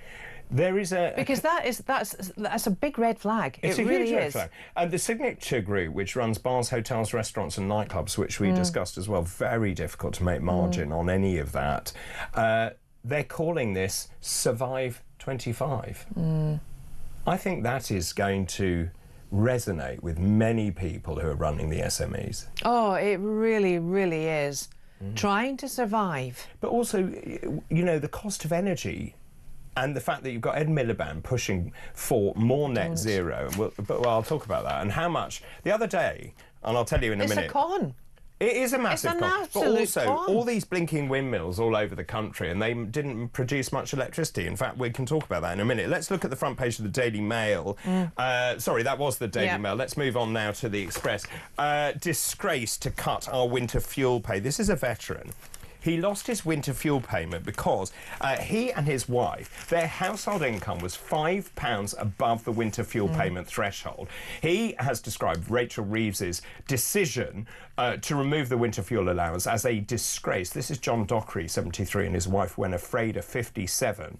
They have been spending, this is in Britain, a developed country. He has been spending their days in a bitterly cold one-bedroom bungalow in Gloucestershire. They're putting the heating on for 1 hour a day because they cannot afford to put it on anymore. He was then given a gift by an American reader of the Express called Scarlett, who sent 500 quid. It's disgusting. This is also, I I just don't understand why they haven't even reneged on this. They could have gone back on it. Of course they could. They really could But have. they could have gone back on a lot of policies. But they're not. I just don't get it. I really don't get it at all. But I don't get things like VAT on private schools either, when you're going to No, I drive know, more kids out of private displace education. them and put them displace into them. state But not only that, it's Yeah. saving them money because they're not in the state system. And they're also paying for the state system at the same time. 100%. It's like private healthcare. You're paying for that and you're paying for the NHS as well. Then Rachel Reeves, this is front page of the Times this morning. Claire mentioned earlier she is tone deaf. What she says, Britain needs a I'm dose... not tone deaf. No, you're not. But Rachel Reeves says that Britain needs a dose of Trump positivity. Britain must learn from Trump's positivity and be more optimistic if it's to revive the animal spirit. Here's the difference. Trump comes into power. I'm going to do this. It's America first. I'm going to sign all these presidential orders, which he did, by the way, an amazing piece of theatre. Rachel Reeves, Keir Starmer, oh, the situation is terrible. We've got this big fiscal hole. We're going to increase tax. No, they're poles apart. It was almost as if they didn't expect to win the election, even though they were heading in the polls all the time. They had 14 years, David, in opposition to get a grip on what they would do when they got in. Did they? Did they have? So that's the point. When you look and dissect what they actually stood on in that general election, they didn't actually have any policies. And I remember at the start of the Ukraine war, at the start of other things that have tipped in our history since the Conservatives took over in the last 14 years, I kept banging on. I said, what are the Labour side doing? Where is the opposition to what the government at the time, the Conservatives, are doing? And I was told they're not going to do anything. And I'll tell you why. Because the Conservatives are imploding by themselves. They are sitting back, eating the popcorn, watching it all go by. 100%. They've taken their eye off the ball. Correct. And that, for me, is even worse. The front page. So in this Times, she says, "Oh, our best days ahead of us." Let me just ask you this morning: do you think that Rachel Reeves is right? Is that the solution and the panacea to Britain's ills? Is it that we just need to be more positive, like Donald Trump? 0344 499 1000. Those calls charged at the national rate. Let's just mention this. We did talk about it earlier. This is the front page of the Daily Telegraph. Actually, I'm going to start with talking about Trump. This picture. This is the mass deportation drive. I don't know if you can see it there, but here we are. These are illegal migrants into the United States, rounded up, stuck on American flights out of the US to Mexico. That is a very powerful image. Trump putting America first. Right, you are not entitled to be here. Right, you're out. Absolutely, absolutely. 1 in 6 in America are illegal. 1 in 12 here are. 1 in 12? Yep, in yeah. London. And also, you know that Be to be more in London. More in London. But you know that to be the case because of the black economy, and the fact is that it's all cash in hand, and many people are complicit when they do Here's that. an interesting... Where do you stand, David, if I may ask? You may. On Trump's admission that he would stop the birthright? Yeah, constitutionally, it goes against everything the United States... Is it against the Fifth Amendment? Or I don't even know what amendment it would be, but it's quite an interesting thing. It is. And it's probably not for me to have an opinion on that, but I think it has certainly divided America. Yeah. But where they have come together is to say, look, Trump is doing something. Talking about the Prime Minister, and we spoke about this horrific, the Southport... massacre, which has been carried out by this man. The Prime Minister, this is the front page of the Daily Telegraph, the Prime Minister rejects whole life term over Southport. Keir Starmer is opposed to whole life sentences for teenage murderers such as that Southport killer. This vile individual was given 52 years. The judge, Mr Justice Goose, expressed frustration he could not impose a whole life order. Now, Keir Starmer says this goes against the UN Convention on Children's Rights. By the way, that Mr Starmer, that is advisory, so you can go against it. But what good would a whole life term do? I mean, I don't think there's anyone that's sitting there thinking, 1, he's going to get out, 2, he deserves to get out. No, I agree. And 3, you know, I don't get the hostility surrounding... So I tell you why I changed my mind was when I heard the families demanding it. Right. And then I thought, I need to listen to the families. Because then they feel justice is done. I mean, you know, we spoke about this as well. At what point do you become an adult? At one moment, Labour believes you're an adult at 16 and you can vote. Now, of course, you're not an adult, so But you can't extending the term of sentence is not going to stop it from happening. 100%, 100%. This is also front page of The Guardian this morning. Police, this vile individual, deleted his internet browsing history. And so the police want to know exactly what did he access. Now, they've been unable to check what he was searching online before he murdered those 3 children in Southport. They are now locked in a very lengthy legal dispute with the US because this is data held by Google and Microsoft. They say that this data could hold the clues as to what compelled him, motivated him to carry out this atrocious murders, and they say that they fear it could be years before they actually are able to access his internet history. Also, front page of the Eye this morning, of course, the Labour government, desperate for a win, and they're talking about the trading relationship between the UK and the US. Of course, Trump has also said he's going to impose tariffs on the EU and certainly on China as well. Now, the UK is pleading with Donald Trump, saying, hang on a minute, you don't need to impose tariffs on the United Kingdom. And what the US is saying is that full access to the NHS is expected to be a key demand from the NHS when talks begin with the UK on an FTA, with a free trade agreement. That's going to be interesting, isn't it? Blaming a relationship with Trump, blaming trade with Trump in the US on privatising the NHS, they'll look at any tenuous link, won't they, to rubbish something on the other side of the pond to get what they want. Their communication is awful. Morgan McSweeney should be sacked. I don't understand the optic at all coming out from Number 10. The comms, they're just ridiculous. But also, I think for the British public, I don't care who provides that care, quite frankly. I want good companies to provide the care. That it has to remain free at the point of need so that the money follows the patient. If you have a US company that can provide exemplary care in this country and get people out of the corridors, which are a barbaric They've been in corridors for years. But not to this extent. When you've seen them putting in oxygen piping into corridors, I mean, I'm sorry, that is unacceptable. I'm surprised they can with the infrastructure and the debilitated hospitals, Victorian hospitals that aren't even clean because there's no matrons. And we've ad infinitum, we've discussed this. It's not about the funding for the NHS, it's the mismanagement of those funds and the ludicrous people they've got in running it at an administrative level. It's too big.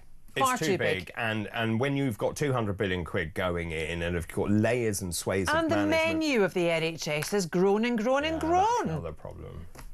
Get that to cut it all back. Would you welcome re-looking at actually the offerings? So, for example, yes, you don't have to go to a fully privatised system like the United States. But let's just look at our European colleagues, for example. There are lots of very good examples where there is a private state like partnership, like France, for example, which has its negatives as well. I mean, I think. But you don't wait. But you shouldn't have to wait here either. Of course, you shouldn't. You really shouldn't. Remember the time of Thatcher that everyone was talking about the beds. There weren't enough beds. There were the physical beds. There were not the staff to, administer. And we have fewer beds now than we did under Thatcher. Front page of the Mirror this morning. Maddie suspect bid to put himself beyond justice. This is Christian Bruckner. The chances and the hopes of him ever being charged over Madeleine McCann could be dashed if he flees Europe, according to his lawyer. Why is this front page news? It's a good point. His lawyer warned the German rapist and paedophile plans to change his appearance and head to a nation that has no extradition to his homeland or the UK. He says he should go to somewhere like Suriname. I agree. I don't know why that is front page. And this is interesting. Front page of the Daily Star never fails. I love the Star. We noticed that Donald Trump has declassified the final files relating to JFK. This is under Trump's presidency. Apparently, according to the X-Files in the Daily Star, it will prove the existence of aliens and the link that actually the aliens were behind the killing of JFK. Wouldn't they just love that? And do you know something, another news in brief here relating to this? The pen that Donald Trump used to sign it, he's actually giving to Robert Kennedy. I know. It's very symbolic. It's very thoughtful, actually. It's fascinating. And I go back to the point that Trump... Could you imagine having legislation passed by Keir Starmer, the middle manager, being televised in the way that Trump did in front of people, where he signs the orders in this huge theatrical display? His signature looks like a what's the technical term for a heartbeat on a monitor? The what? The heartbeat on a monitor. Yeah, it does. That's what it looks like. But also with a great big pen. But you've got to admire his showmanship. Absolutely, and I'll tell you something else. I will never listen to my MCA in the same way again. It is the weirdest With a song. sword! It is the weirdest song for him to choose, but anyway, we digress. Oh, I love it. Yes, I do. I mean, it's a marvellous tune. Let's take a break. After the break, we're going to take you through more of this morning's stories. There's a massive exodus. Of course, we're losing 500,000 taxpayers, or the equivalent of 500,000 taxpayers. Rachel Reeves in hot water as well. She's trying to reverse some of her own problems. We'll talk more about that poll, the latest electoral poll as well. Also, wind power, net zero. Ed Miliband's obsession with net zero. Guess what? The other day, wind power managed to generate 1% of our electricity. 1% of our electricity here in the United Kingdom. It's a fool's errand. This is Weekend Breakfast.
For 5 years after the death penalty was abolished in 1965, and in that period, the capital murder rate went up 125%. The incidence of criminals taking firearms on robberies went up something like, I think, 40%. There was a huge rise that proved conclusively that it had been a deterrent.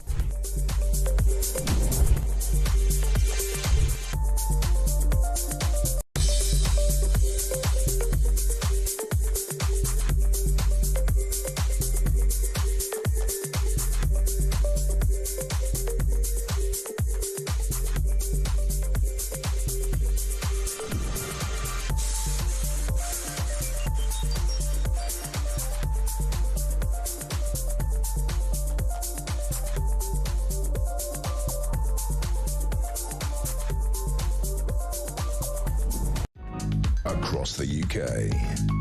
On DAB+, on YouTube, on the app, on your mobile. The home of common sense. This is Talk. Welcome back. This is Talk 727. I'm with Claire Muldoon joins me for Burns Night. We're going to have haggis any minute. Front page of the Times, Rachel Reeves says this is the answer to Britain's economic woes, apparently, is we've got to be more positive. Got to be more positive. Well, it is opposite day, isn't it? Oh, yes, very good. Very good. Yes, it is. You're right.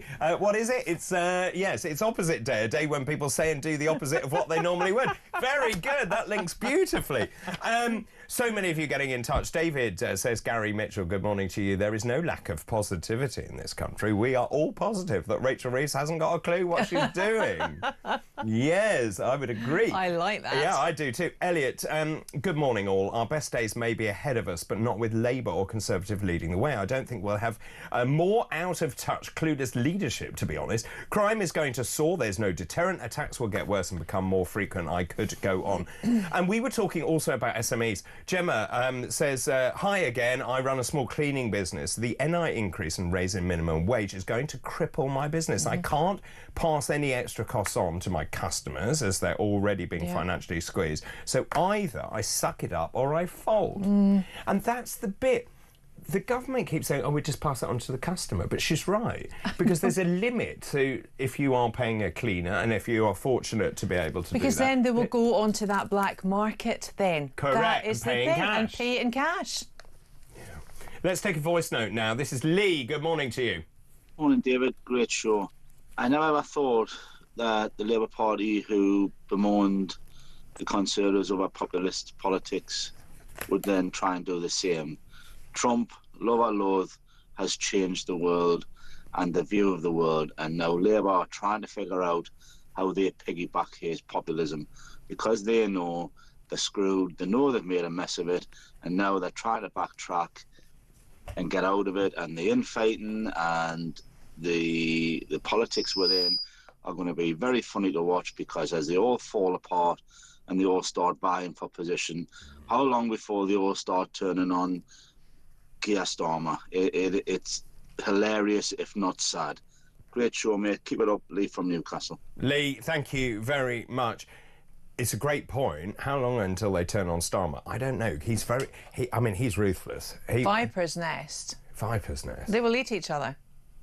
Yeah. They really will. Who eats who first? Well, how long has Reeves got? well, let's look at the facts, David, right? Yeah. Who lives in a house like this?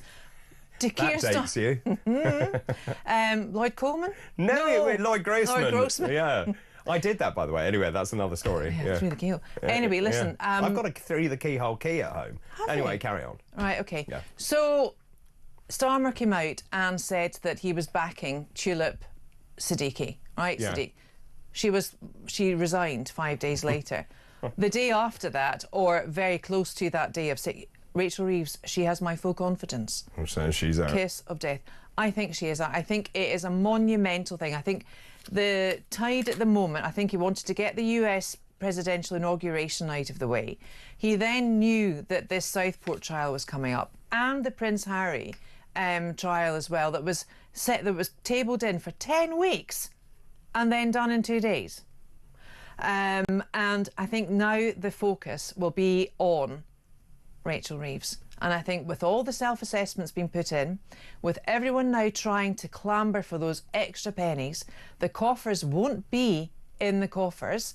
Number 11 will look, I think, do you know what it should be? Someone should actually run over to number 11 Downing Street and take off one of the ones or put it on slanty, because it's very run down. It's not a mechanics plate. It's not the hub of industry. It's not the hub of finance. And it's definitely not the hub of hope. No. And I'm sorry, she is right to a certain extent. We should be more positive, But we need leaders to be more positive and we need hope, because people that have hope are happier. Well, everyone's legging it for the door. Yes. I mean, we've seen this exodus of millionaires. We lost 10,800 millionaires to overseas countries. Which is equivalent to what? 500,000 taxpayers? 500,000 taxpayers. Nicely played there. And of course, people are deeply worried about Labour's raid on private schools, on the non-doms. Actually, I've got friends who've moved away to one of the Emirates because they're so unhappy with the state of this country. 1 millionaire's payout is equal to the income tax of 49 average taxpayers paying 400,000 in income tax every year. The top 1% of taxpayers pay 29% of all income tax. So if you lose the top 1%, where does the tax actually come from? Let's take a call now. Jackie is in Oldham. Good morning, Jackie. Good morning, David. Good morning. Nice to hear from you, Jackie. How are you? I'm very well, thank Good. you. I wanted to talk about reform and the polls, but also about the positivity.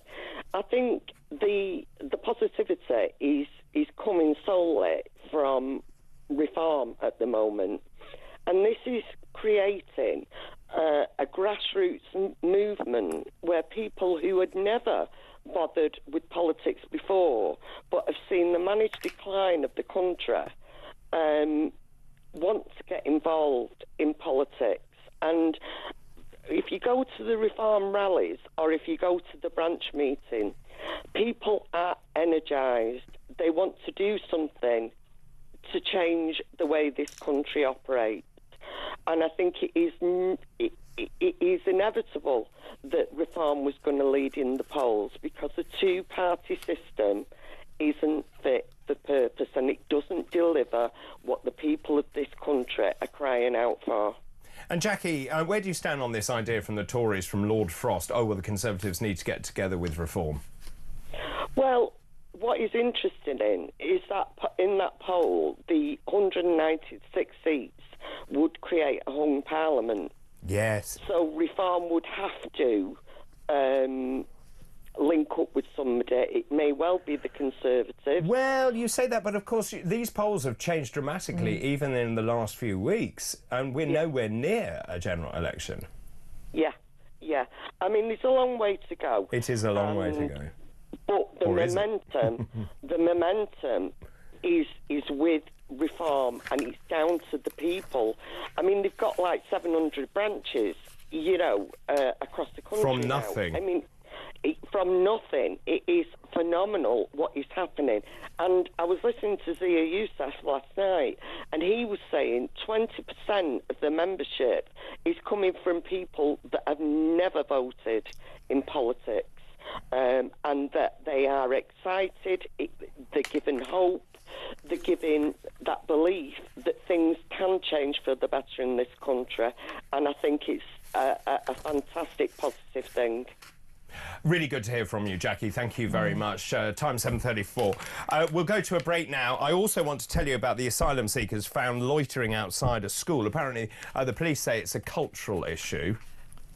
We'll talk about that in a minute. Whose culture? Well, we'll talk about that in a minute. And, the wind farms, by the way, they've been a tremendous success, because the wind farms and all these turbines, which apparently we've got to put up with all over my part of the world, all over East Anglia, and by the way, we've got to have pylons as well, because they're so attractive. Wind power collapsed to less than 1% of Britain's electricity. Well done. Apparently, by the way, you'll love this, Claire, and because the wind was generating so little, because they only operate when it's not too windy, or when there is some wind. NESO, which is the National Energy System Operator, had to call in expensive extra capacity. They were paying £745 per megawatt hour. Normally they pay £100. But not only that, they're having to we're mothballing any of our traditional power stations, and they're replacing it with things that just aren't reliable. No, they're not reliable. And the other concern that I really have is with the inheritance tax for farmers. When they have to sell off the land, who is going to buy the land? Solar farms, which also are unreliable. Thank you. Claire, thank you for the moment. Stay with us. This is Weekend Breakfast. A very good morning to you.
across the UK.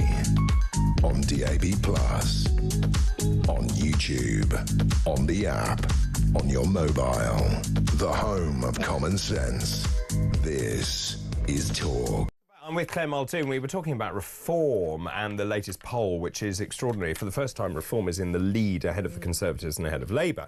The Tories are panicking, there is no doubt about that, and they're trying to work out what to do, and then you've got people like Lord Frost saying the solution for the Conservatives is to merge with Reform. I'm telling you now that isn't happening, and there are lots of reasons for that. Lots of people getting in touch as well. Brendan, good morning. If Reform join with the Conservatives, Reform will lose my vote. Here's the poll. 26 for Reform UK, Conservatives 23. This is Find Out Now poll. Labour 22, Lib Dems 12. Let's look how that translates into seats. Now remember, Reform UK had no MPs, and also, it is worth remembering that Reform UK wasn't called Reform UK till about 2.5, 3 years ago.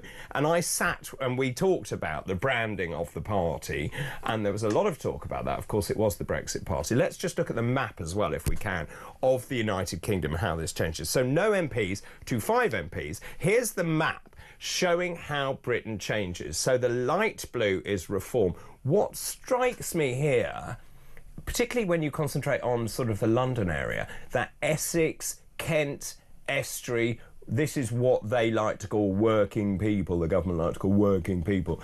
They are disaffected. They would normally, I would think, tribally be Tory, but obviously are changing to Reform. But there is no one particular geographical area, and that, I think, is really telling. It is really telling. It's a scatter graph, really. And I think that really plays into what Jackie, your caller, was saying when she was saying that half the people who didn't vote before are actually more likely now to vote Reform, because Reform are reforming politics. This is what happens when you don't listen to popular opinion. This is what happens when you don't listen to the populist parties, i.e. Labour not listening. That graph shows that they've been annihilated, and this is only what, how many months into their administration? Feels like a lifetime. Not even a year. Nowhere David. near. Nowhere near. Let me just tell you about this. This is a shocking story. The headline is slightly different to the copy. Residents of Deanshanger in Northamptonshire have raised concerns about behaviour of migrants living in a hotel near a primary school. What a stupid place to put them. But anyway, police have told migrants to adhere to cultural expectations. Apparently, the migrants are loitering outside the primary school, taking pictures of the children at the primary school, and quite frankly, it is unacceptable. Northamptonshire Police said it would deliver some work around appropriate behaviour. No, I'm sorry. Following complaints, of men hanging around near the school. What? Carry on.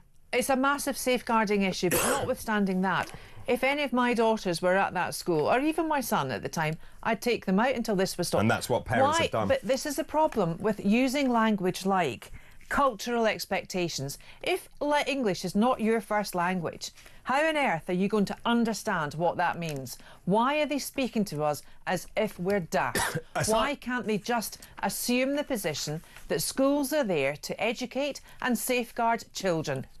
Correct. Asylum seekers apparently loitering outside a school is down to cultural issue. No, it isn't. It's deeply wrong, and it needs to be stopped immediately. It's wrong. It's just wrong. And also, I go back to the front page of the Daily Telegraph. Deport. Do what Trump is doing. Deport. Yes. You are here illegally. Out. I mean, no other culture would hang around primary schools. No. You wouldn't get the fathers of the children loitering around schools, would you? Because they know it's not the right thing to do. Let's just talk about the numbers of illegal migrants. I mean, you mentioned this earlier. 1 in 12 in London is an illegal migrant. Yep. 585,000 illegal migrants. More than 1 million illegal migrants in the... 1 million... So there is no wonder that we don't have the schools, the hospitals and everything, because if there are 1 million people in the country that don't even know are in the country, then how do we actually cater for them? But there's a much bigger issue. How did they manage to overstay? When I lived in the United States and I had a visa, which cost a lot of money to do, you didn't dare overstay. No, you wouldn't, would you? No. Absolutely You'd be not thrown at all. out. You would be thrown out. And also, you would never be allowed back into the United States, would you? No, you wouldn't. So what are we doing? We're losing them in the ether, because the minute they arrive at the borders or at the airports, Border Force will tell you this, if they say, I'm seeking asylum, it's triggeed. That's it. The clock's on, but then they are released out into the ether. The other issue I have actually is with the measuring of these statistics. How on earth do they know? Well, that's a very good point. How do they know? Lots of messages coming in. Dean, in Dagenham. You see, now Dagenham is an interesting place because that would be on that map and that would go to Reform. Good morning, David and Clara. I think people are finally waking up to the fact that Labour and Tories differ only in name. The big two are finished. Colin Doughty, one of our regulars. Good morning, Colin. If I could move to America now, I would do so. When Trump made his speech after his inauguration, I felt so proud for the American people. I had a lump in my throat. Nigel Farage would no doubt give me the same feeling when he becomes Prime Minister. Good morning, brilliant talk presenter. That's very nice. The other Jackie this is. Good morning, the other Jackie. Good morning, brilliant talk presenters. Reform must be very careful linking with other parties. The Conservative Party will never recover unless they become a Conservative again and get rid of the power behind the throne. Smith, Gove, all in head office. Nadine's book is a good read and she is right. That's the other Jackie. This is Bryn. Good morning to you. It's great to see Reform doing so well, but I do think Labour will win the next election, unfortunately. Either Reform and Conservative Party destroy the other, or there will need to be a collaboration. They will split the vote on the right, and that is what gives Labour the arrogance to double down on their policies. That's interesting, but I think it's factually incorrect because what Reform is doing, it seems, is appealing to people who are tribally Labour, people who are tribally Conservative. Cross-party. It is cross-party. It really is, and who would have thunk it that Reform might become a centrist party? But just going back... Far right, according to journalists. It's far right, Claire. Oh, yeah, sorry, I forgot. I see, I'm not a lazy journalist. I'm not for using... No, you're not. Lazy speech or lexical choice. The other worrying thing from that map for me as a Scot, though, and it is Burns Day, is still the number of... the amount of yellow in Scotland. Yeah. Really, really concerning. I don't understand why on earth someone would vote for the SNB cabal, that shortbread Senate. I think it has to be shut down immediately. There says Claire Muldoon, the time 7:45. After the break, we'll have all the latest sporting stories. Tom Clayton will be joining us this morning. Don't go anywhere. This is Weekend Breakfast.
For 5 years after the death penalty was abolished in 1965, and in that period, the capital murder rate went up 125%.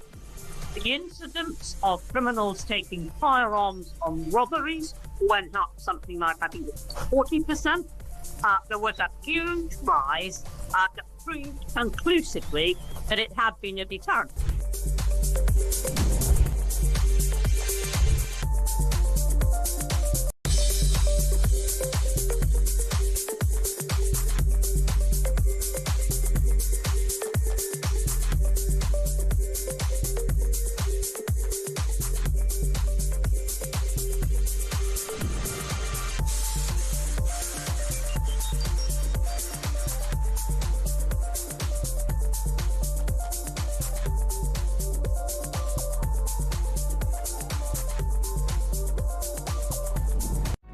Across the UK, on DAB+, on YouTube, on the app, on your mobile, the home of common sense. This is Talk. Welcome back, 7:49. Brendan, good morning. If Reform joined up with the Conservatives, Reform will lose my vote. Here's one from Elliot. Good morning, Elliot. Just a quick one. Wouldn't it be nice if the government actually united and not at each other's throats and resigning the whole time? Look at the Conservative Party. Look at Labour. The fighting is awful. Now, it's also Robbie Burns Day, which Claire Muldoon and I were talking about. Here's an idea. David and Claire, this is Mick in Wallington. Apparently, he says you slice the haggis into round patties and then fry it. Put fried egg on top of it with thick buttered toast for breakfast. Yum, yum. And a square sliced sausage and a potato scone. Yum, I'm really hungry. Well, I would be, really, having got up at 2:30. Keep all those messages coming in, please. Of course, it's Burns night. But now, time for something very exciting indeed. It's time for Tom Clayton's Sporting Weekend. Tom Clayton's Sporting Weekend. Good morning. Morning. Just by the way, the mention of square sausage. Oh, yes. One of my absolute favourite things in the world. My sister-in-law's two twin brothers live in Glasgow, and every Christmas they bring down just like three packs of it. It's actually called a Lorne sausage, L-O-R-N-E, but I'm it's really square sorry. and it's I don't just know what delicious. a square sausage is. It's a sausage that's square. But it's not really a sausage. No, it's not. What do you mean it's not a sausage? It's not a texture of a sausage. Oh. It's just absolutely What's in it? delicious. Sausage meats. Of sorts. Of sorts. Okay. Should we talk about some sport? We'll talk about some sport, shall we? Yeah. Yes. Make myself Square hungry. sausage, the sport, the food of sporting champions. You know, it wouldn't surprise in Scotland. Yeah, I'm not surprised. It would be a sport. Yeah. I was Well, gonna say- Little and probably likes square sausage. Well, I was thinking more Gary Anderson or Peter Wright, who are Scottish, of course. Right, in the okay, dancing- well. In the dancing fraternity. Fine. Let's talk about tennis, shall we? The Australian Let's. Open. Yes, where square sausage is not a delicacy. No, in not Australia, really. It's too sadly. hot. Not yet, anyway. The Australian Open, we are into the finals weekend. It kind of feels like it comes around very quickly, and it all happens straight, really, really fast, and then all of a sudden it disappears once again. Yeah. Because it was only a couple of weeks ago that we were saying, the first Grand Slam of the season is upon us, and now 2 weeks later, well, It's over. it's done pretty Almost, much. There's yeah. 2 matches to go. The women's final today, the men's final tomorrow. The men's final is the 1 seed against 2 seed. It's Yannick Sinner against Alexander Zverev, two of the young, up-and-coming superstars of the young. game. Has Sinner managed to recover from his drug doping thing? As the it court case seems, still going? I believe the court case is concluded, but I'm not 100% certain on that. But he on the court, it's certainly not showing. He's looking. I mean, He's a tall bloke, isn't he, for an is. Italian? He's done very well. And ginger. Well, yeah. That's the biggest problem that faces him is What, the he's sun. ginger? It's the sun. It's not. It's not. Oh, all I the see black. where you're going with it. Yeah. Right. And so just into you mentioned they're very young. How young are they? So they were both born this side of the year 2000. And I saw a stat the other day which was absolutely ridiculous. In terms of men's Grand Slam titles, there were a load won by players born in the 80s. So Federer, Djokovic, Nadal, Murray. They were born in the 80s. Born in the 80s.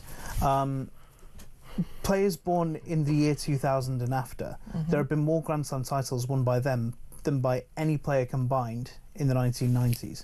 No. Good stat. There were only 2 players who were born in the 1990s who won tennis Grand Slams.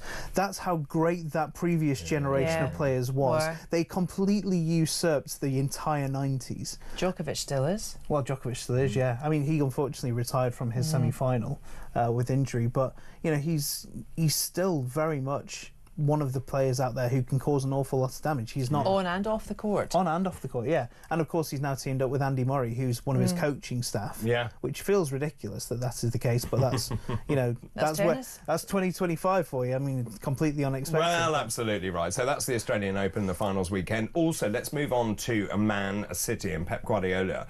This is a strange story. People no longer fear playing them. Yeah. So Pep Guardiola's Man City for the last 8-9 years or so have been one of the best teams, if not in England, in Europe. They've been absolutely fantastic. They've won titles. They've done the impossible of winning 4 titles in a row. They were searching for a 5th this year, but all of a sudden they've kind of fallen off a bit, and everyone was thinking, well, hang on, has this Man City team subsided? They're on a bit of a rebound at the moment, but that's not necessarily, still not necessarily meaning they're going to win the league. Liverpool and Arsenal and Nottingham Forest are so far ahead.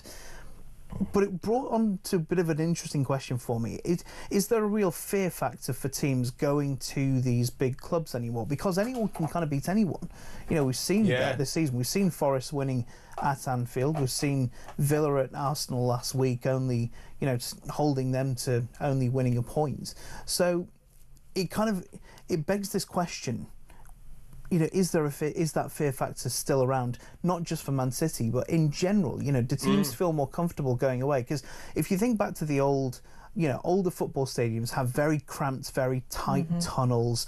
It's all very intimate. You think about the historic clash between Roy Keane and Patrick Vieira shouting at each other in the tunnel at Highbury. Roy Keane as well. Yeah, and then they come out onto the pitch and say, "Oh yeah, well, I'll see you out there." Yeah, and it's sort of like, "Oh wow, this is proper feel to it."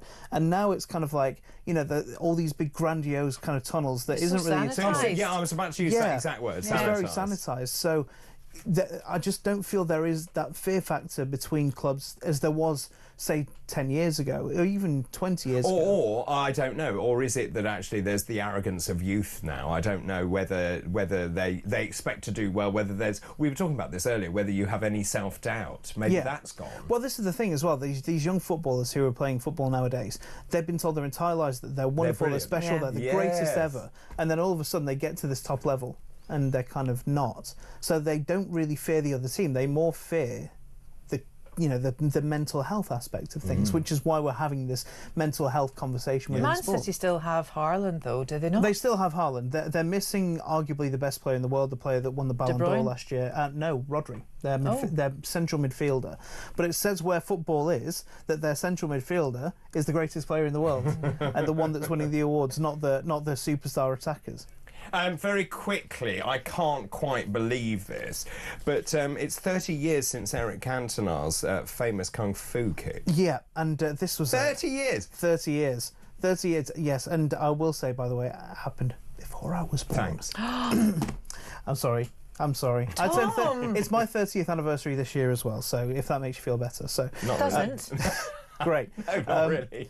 But anyway, yeah, this was such a moment in time where it was kind of like, it was the time of proper football hardmen, the time of, when you go to these places and it was properly intimidating. They played with proper balls as well. Absolutely. And light rubbish. Yeah, there was no sort of like skimming someone's, back of the head with a little bit of a touch and then they go down as if they've, been punched in the face. Yeah. It's when footballers, they would go into tackles to break legs. Yeah. It's when they would go into, it was properly physical. I mean, I'm happy in that respect, but it's no longer the time of like Vinnie Jones and, as we said, Roy Keane and Eric Cantona flying into the crowd because someone had a go at him, and not just going in and having words with him, flying in boots first, studs up into someone's face. Right, and on that note, youngster, it's time for you to leave. Thank you. That was, of course, Tom Clayton's Sporting Weekend. Tom Clayton's Sporting Weekend.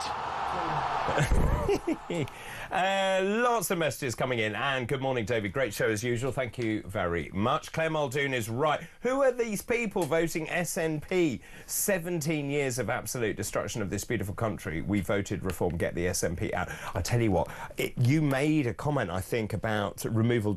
I think you were getting at removing devolution generally. Yes. I would agree. Yes. Remove the quangos and remove devolution Just both think in Wales and how much Scotland. money you would save. Huge amounts. Huge amounts. And the governance would improve. The governance would improve, but so would accountability and responsibility. Yeah. Because at the moment, Welsh government and Scottish government have got none. None at all. And just talking on that note, I think we're talking a lot of common sense. Well, this is from Esme, which is very nice. Esme, good morning to you. David, I love you and Claire together. So much common sense. You two should definitely be in Reform's government when they win next time. Which minister would you be? Oh, gosh. I don't know. Minister for Common Sense. I'm going to set up a common sense ministry. Are you? Yeah. Right. So basically, they say, no, that's a rubbish policy. It's not common sense. You're not having it. Don't you think that's good? Make me the Minister for Scotland. Oh, yeah, Minister for Scotland. That's right. You could sort them out. Yep. Yeah, definitely. And we can have neeps and tatties every day. Every day, and a square sliced sausage. and square sausage. Everyone loves that. That's really tickled me. Right, Claire, keep all of those messages coming in.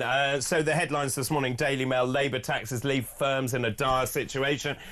There's this story in the Daily Express, disgrace to cut our winter fuel allowance. Rachel Reeves, though, you'll be thrilled to know, has got the answer.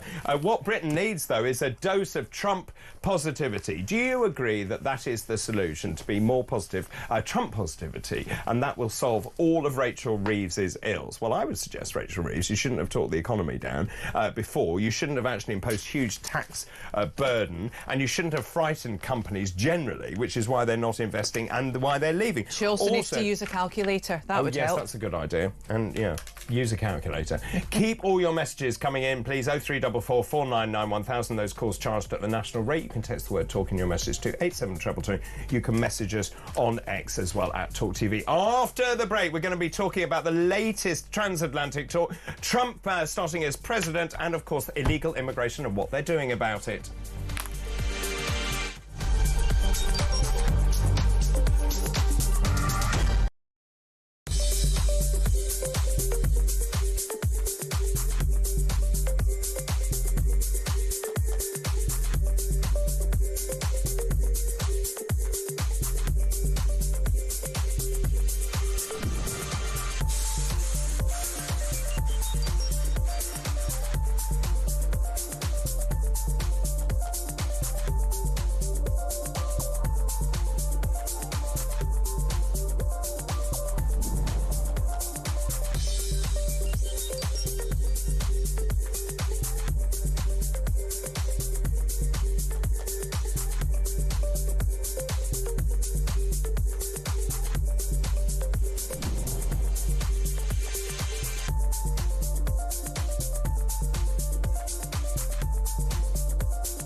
across the UK.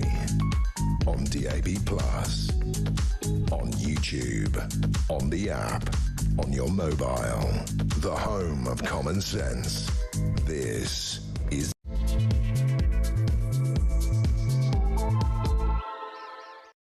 Hello, a very good morning to you. It's just after 8 o'clock already on Saturday, January the 25th. I'm David Bull, and this is Weekend Breakfast. If you're just waking up, the weather is awful. Don't bother getting up. But I have news for you today. Yes, it's Burns night tonight. Tonight, Scotland pays tribute to one of its national heroes, of course, the poet Robbie Burns. He was born on this very day in 1759. Now, the tradition of a Burns supper began shortly after he died. His friends got together and they celebrated his life, they remembered him, and they remembered his poetry as well. This all takes place on his birthday.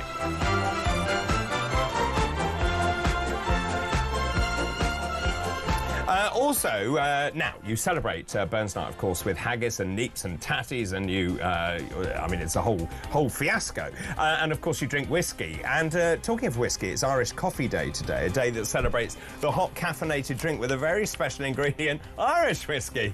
Coffee, coffee, coffee, coffee, coffee. Very good.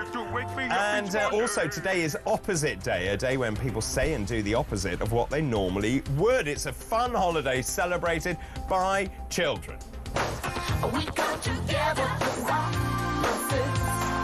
Wow, I remember that. Let's move on to today's fascinating facts. Today's fascinating facts.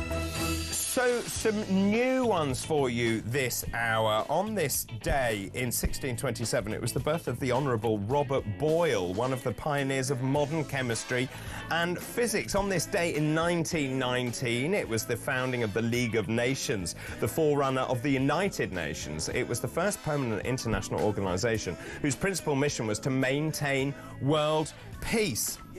And then, this is very distressing, on this day in 2013, Thorpe Park, the amusement park, ordered experts to redesign its new £20 million new roller coaster called the Swarm. It was due to open on March the 15th, after dummies lost their limbs during the dry run test. Thank goodness they reinvented that and reconfigured it. And those are this hour's fascinating facts.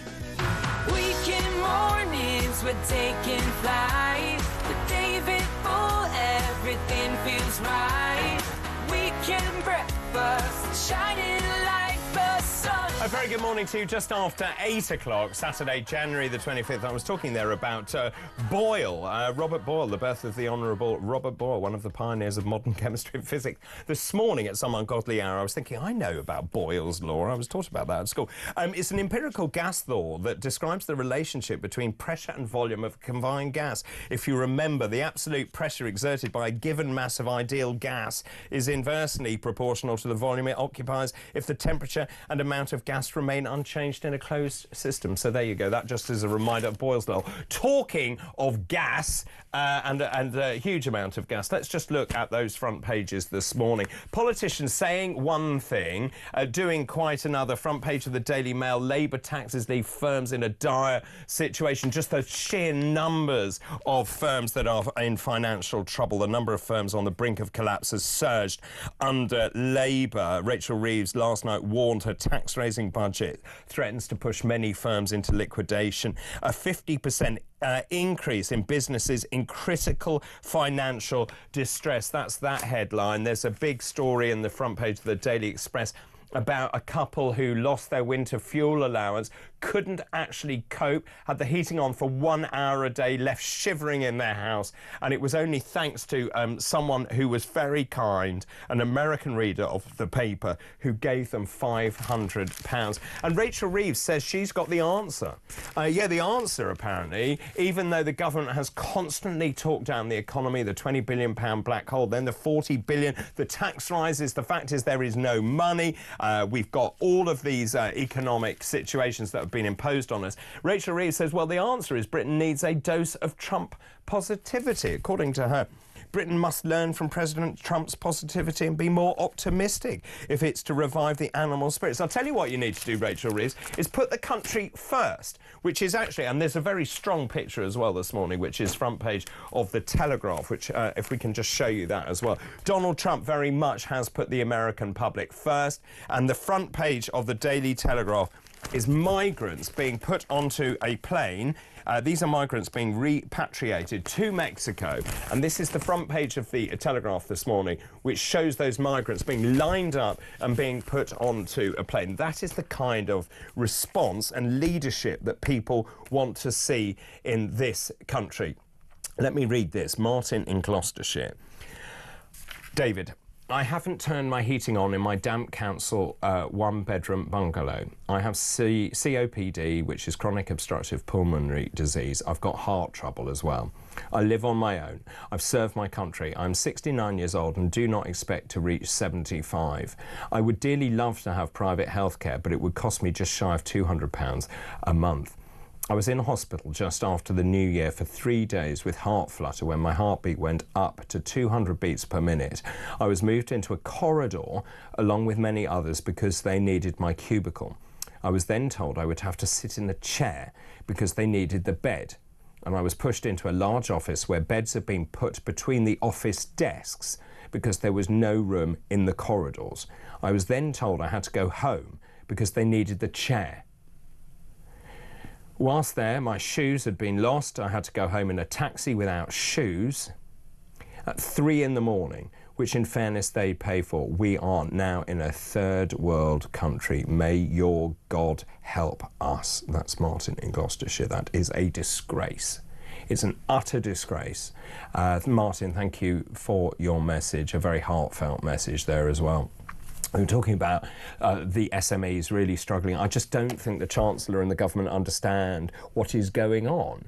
And their employers' national insurance raise is crippling these companies. Many people saying they just can't afford it. We saw Sainsbury's laying off 3,000 staff because of the implications for them in terms of employers' national insurance, the amount of money, millions of pounds they've got to shell out as a result. We heard Simon Wilson from Next saying you can't impose all this in one go. Fine, if you're going to get there, if you are going to do this, we need to phase it in somehow because businesses just can't do what you want to do. This is Keith in Lincolnshire. Good morning, David. I love your show. Thank you very much. It doesn't matter how positive we are. No amount of positivity will see us through with the clowns that are currently ruling us. Anna in Surrey. David, I run an SME, a small medium enterprise. Myself and my partner sat down yesterday and realised we have no further room to manoeuvre. We simply can't afford this anymore. This is a 14-year-old business. We will be on the next wave of protests. Anna, I'm so sorry, but I know so many people in a very similar situation who cannot actually afford to continue running their businesses that employ people, and this is what the government don't understand. Tony, I'll do one more. Tony, good morning to you. Labour are in total chaos. Is it net zero or growth? It can't be both. Ed Miliband must be sacked immediately. This is the story about wind power. Yeah, Ed Miliband absolutely obsessed with net zero, putting pylons across East Anglia, the turbines going up everywhere, and he says this is the way to go. Well, the wind turbines managed to generate 1% of electricity the other day, and of course during the gales they had to be turned off because the winds were too strong. Rachel Reeves says, oh no, we're going to prioritise the economy. Well, which is it? Which one are you going to prioritise? It seems the government is not talking to itself, and that's what I'm asking this morning. Do you agree with Rachel Reeves that what Britain needs is a dose of Trump positivity? The number 0344 499 1000. Those calls charged at the national rate. You can text the word talk and your message to 87222. You can also send us a WhatsApp message as well. But now it's time for Transatlantic Talk. Transatlantic Talk with Caroline Faraday. Yeehaw! Good morning, Caroline. Well, good morning. Is it Trump positivity that she means, or I was just reminded? Do you remember in the second Iraq War, Comical Ali, Mohammed Saeed al-Sahaf, who was the chap who was head of communications or whatever, he would just be positive as Baghdad burned behind him. I mean, is that it? Well, I mean, what Rachel Reeves is saying, this is the front page of the Times this morning. She says we must learn from President Trump's positivity, be more optimistic if it is to revive the animal spirits and turn the economy around. Claire Muldoon and I were talking about this earlier. You know, look, Donald Trump, I think it is fair to say, look, even if you don't like Donald Trump, he has said, right, I'm going to put America first. He's got a definitive energy policy, which is drill, baby, drill. The front page of the Telegraph is quite extraordinary. Migrants, illegal migrants being stuck on American Air Force planes and being flown to Mexico. Trump has made an impact. Claire Muldoon was saying even when she was in New York, people who would naturally be Democrats said, well, look, at least Trump is putting people first. What's your reading of that? I know you're in LA, which is a very democratic state, so therefore it's not going to be fully representative of the United States. What's your reading? He has hit the ground running. Well, yes. Yeah, I think we've all got a bit of whiplash. Yes. I mean, I've never been like, what are Donald Trump's core, what 5 words would you pick to describe Donald Trump? Positive wouldn't be in the word. And like, I've studied this man quite a lot. And I don't think people around him would say he's a particularly positive man. The reason he says, put America first, this, that, and the other, is because he spends all his time saying America's terrible now and everything's terrible, and then name calling. I would say I don't know if I would characterise that as positivity. Well, the video footage I'm showing you is really powerful. This is, you know, he has said these people are here illegally. We're paying for them. They're out. Yes, and that is the ticket that he ran on, and he is now obviously making a show. If you are somebody who is in the United States, undocumented, perhaps for some time, then I think these raids might well be making you quite nervous right now. It's one of those things, isn't it? You start with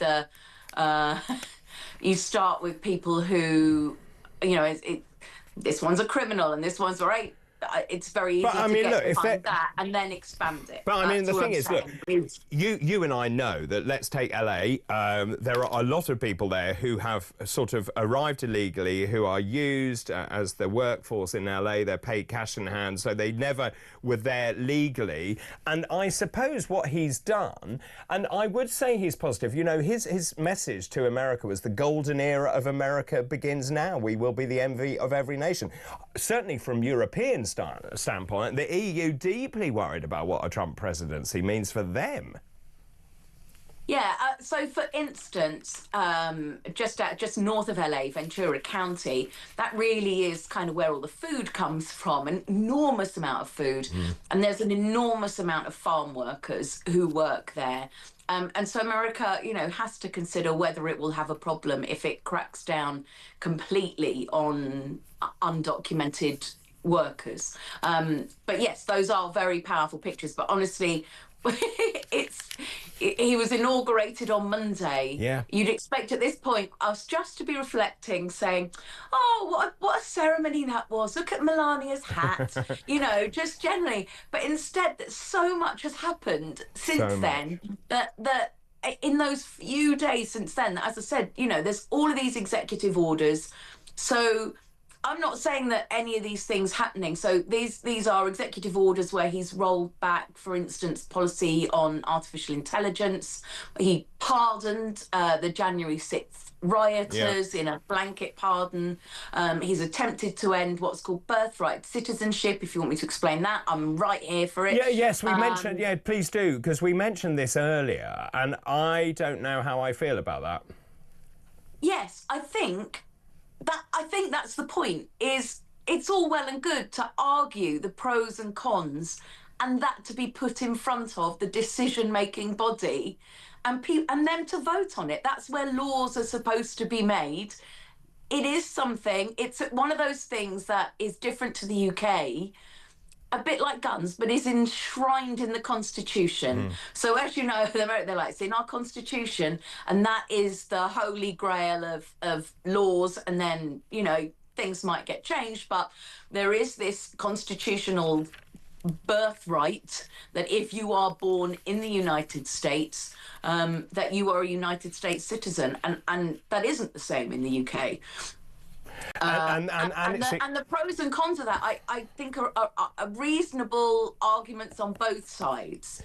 But is the way to tackle it to I was going to say, I mean, these executive orders without any debate, without any under the Constitution, he's able to do that. I mean, the birthright citizenship has existed since 1868, so that is quite an about turn. I'll tell you what people in this country are looking at. The fact is, he says we're going to have cheap energy, we're going to drill, baby, drill. One of the other things that has been greeted very warmly over here is when he said there are two sexes, male and female. Yeah, although, David, you're a doctor. So the wording of that says you will be the gender that you were assigned at conception. Can you tell me what gender you are at conception? Female. Right. So apparently we're all women now. OK, but that's been... we won't go into the minutiae of all of that. But also just in terms... I mean, there are some funny ones in there, renaming the Gulf of Mexico as the Gulf of America. Mexico says, well, you can do what you like. It's still going to be called the Gulf of Mexico. One of the big things also is about tariffs. And the American public will be saying, well, this is a great thing because America first. If you import stuff, you're going to have tariffs put on it. The UK has been put in this rather invidious position of pleading, I think, with Donald Trump. This is Jonathan Reynolds. He says, well, the UK doesn't have a trades... we have a trades deficit with the United States, so please, can we be exempt? Yeah, look, it's all a negotiation with Donald Trump, and the way to his heart is flattery. To go back, you were saying about drill, baby, drill. You've got to remember who put millions and millions into Donald Trump's campaign, and he promised them that that the oil and gas bosses put $1 billion into his campaign, he would prioritise those priorities, and he's doing good on that. I mean, he is. You know, and it's really interesting. So he is also withdrawn from the World Health Organization, or has an intention to withdraw from the World Health Organization. I think he has. Yeah. He's talking about ending FEMA. So Donald Trump FEMA is the disaster organisation at federal level that when there is a national disaster in the United States, the hurricane in North Carolina, the fires that we've had in Los Angeles or anywhere else across the United States, this federal organisation is sort of brought in who kind of deal with it all. And he wants to just get rid of them and then sort of not have that federal input. He arrived in Los Angeles. He went to North Carolina first, to the hurricane area in North Carolina, much more like a purple area. North Carolina came to Los Angeles. He was met on the tarmac by Gavin Newsom, the governor of California. Those, you know, he's quite sort of disparaging about Newsom. He calls him New Scum on social media. So there's a lot of sort of name calling. Newsom met him on the tarmac and did this sort of act of diplomacy of saying, we need your help here. And then Trump kind of went and surveyed the details. He's got in his head this thing about water from Northern California, which wasn't the issue with the fires, or the lack of water with the fires. But anyway, that was to do with hydrants, separate issue. Plenty of water in the reservoirs. For anyone who's confused about this, there was plenty of water in the reservoirs. There wasn't enough in a municipal water system to fight a fire. I saw those winds in Scotland that you had yesterday, like ripping the tops off buildings. That's the sort of wind gusts we're talking about, having a dry fire in. And in terms of the fires, are they, from my understanding, they're still burning? It's been quite the week. So, I mean, they've got containment, but we've had a few new ones. It's still incredibly dry. And I know you won't want to hear this because you've got, you know, rain, and we'd love some of that. Yeah. Honestly, it's like it just literally saps all of the moisture out of your body the second you go outside in these horrible winds. So it isn't nice. And then various sort of fires popping up, but we've got so much coverage here now. With firefighters from all around the country, and they can get the air cover up, that they can get a much quicker grip on those. And then on Sunday we'll get some rain.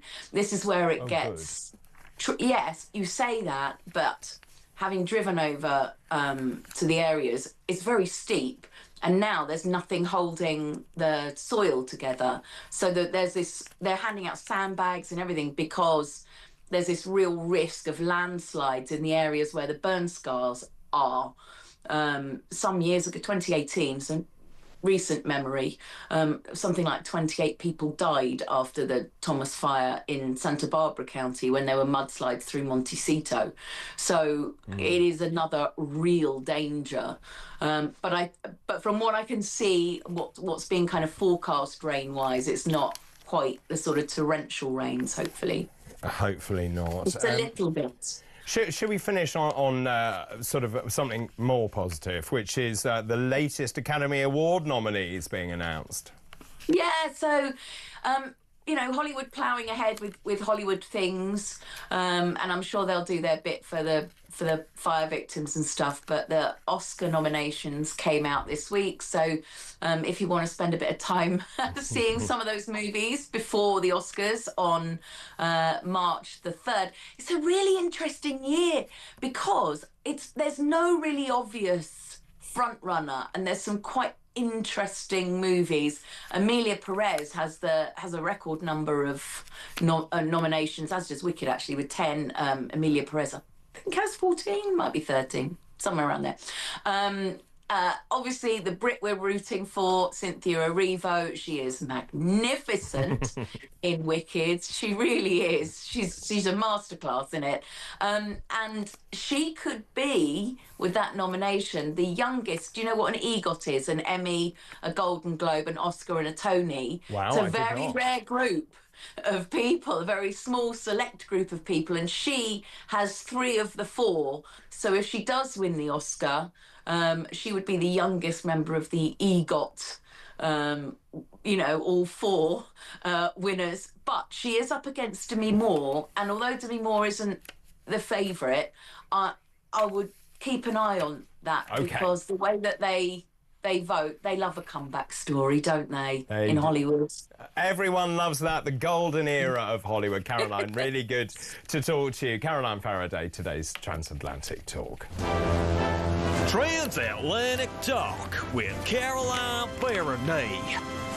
So there you go, lots of news. Caroline and I may not see eye to eye politically, but you got the gist of what is going on in the United States. After the break, it's our head-to-head. Joining us this morning, Sophia Warringer, who's Deputy Policy Director at the Centre for Social Justice. Joining her will be Joe Ryle, who's a former Labour advisor. That will be toasty. Good morning, this is Weekend Breakfast.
Well, it's a difficult one because, I mean, in the sense that it is quite technical. Obviously, no judge, I don't think, was ever going to let out this awful man for what he did. And so, therefore, it does become quite a technical issue. And I think a lot of the anger has been felt and swirling around. I'm not sure necessarily it's going to find its avenue in this, really. As you say, the Conservatives actually were the ones who, I think in 2020, introduced the current sentencing laws around for under 18s.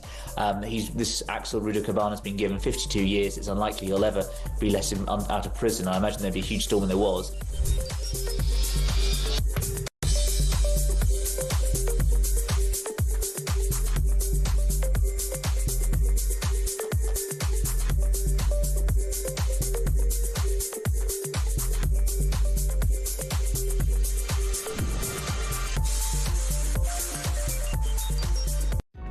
Across the UK, on DAB+, on YouTube, on the app, on your mobile, the home of common sense. This is Talk. Welcome back. This is Talk. 8:28 already. Weekend breakfast, Saturday, January the 25th. Look, there's the news at the moment, pretty dire. Front page of the Daily Mail, Labour taxes leave firms in dire situation. The Daily Express this morning, disgrace to cut our winter fuel payment. This is a couple who are turning the heating on for 1 hour a day, and some kind person gave them 500 quid. The Times, Rachel Reeves says the answer, and I'm going to ask our panellists in just a minute, the answer, according to Rachel Reeves, it's our fault. Right? It's our fault. Britain needs a dose of Trump positivity. That's right. Britain must learn from President Trump's positivity and be more optimistic if it's going to revive the animal spirits and turn the economy around, according to Rachel Reeves. Thought the Chancellor was involved in turning the economy around anyway. Just a thought. 0344 499 1000. Text the word talk in your message to 87222. You can message us on X at talkTV. Is she right? Is it our fault? Do you agree? What we need? Britain needs a dose of Trump positivity. Let me know your thoughts on that. It's now time for Head to Head. Head to Head. Well, joining me this morning, Sophia Warrington, Deputy Policy Director at the Centre for Social Justice, and Joe Ryle, former Labour advisor. Good morning. Good morning. I think we were in Christmas things last time, apparently. The last time we a met. red jumper. Yes, well, everyone loves a Christmas jumper. And Sophia, you've been well, have you? Yes, very well. Good, excellent, good. Let's talk about this front page, shall we? The economy front and centre. The number of firms on the brink of collapse has surged under Labour. Rachel Reeves was warned her tax-raising budget threatens to push many over the edge following an unprecedented 50% rise in businesses in critical financial distress. Many people, including these insolvency specialists, are saying that I fear 2025 could end up being a watershed moment when thousands of UK businesses call time after struggling to survive for years. There's been this thing called a red flag alert. 46,853 businesses are at serious risk of collapse in the last 3 months of 2024. That's up 31,000 from the previous quarter. Hotels, leisure firms, retailers, all hit. One of the big companies, Signature Group, which runs bars, hotels, restaurants and nightclubs, said companies were simply aiming to survive 25. It's pretty diabolical out there. It is. Survive 25 is hardly a inspiring slogan, and it's about limping on and getting through rather than what we need is to be thriving 25. But that doesn't seem to be on the horizon. Even big companies who had huge profits in the last few years, like Sainsbury's, are saying that they're going to be laying off up to 3,000 jobs potentially. You think often of the small companies under strain, but if big companies like those supermarkets are struggling as much, then that is really worrying. And there's a threefold kind of cause of this. I think the problem is that they've all come together. So we of course have the national insurance contributions for employers that have risen, and then on top of that the minimum wage which has risen, which is something employers have to meet, and then on top of that of course cost of borrowing and general market confidence has kind of slammed into that productivity, and red tape, whatever kind of format that takes, has meant all those three things coming together has created the perfect storm for businesses. And the sadness for me is that the economy is underpinned by SMEs, the small medium enterprises. I've heard from a couple this morning who said they've been doing their maths. There is no point them continuing at the moment because of all those points that Sophia very eloquently outlined there. When you've got, and the Sainsbury's thing is really interesting, millions of pounds they've got to find in terms of employer national insurance, because it's not just the rise, it's also the threshold, which has changed. And when you've got people like Lord Wolfson, who also says, look, we just don't have 100 and what I think his was 160 million quid he's got to find on top to pay those employers national insurance. Did, you know, Rachel Reeves, one of the things that we were talking about is that Rachel Reeves had this budget, the devil was in the detail, and I just wonder whether she is regretting what she did. I think we're probably all going to agree here that that employers' national insurance-wise, I don't think was the right decision.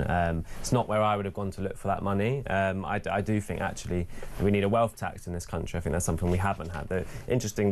Some of the kind of proposals around wealth taxes, around sort of 2%, top 2%, would bring in the exact same amount of money, around £24 billion, that we're raising from the employers' national insurance, which would mean small businesses aren't struggling. Let me just counter that. When you see this exodus of millionaires leaving this country because it's so doom and gloom. So this is in the Telegraph, an exodus of millionaires. 10,800 millionaires have gone last year. That's more than the number who left in 2023. They pay at least 400,000 each. That is equivalent to 500,000 taxpayers.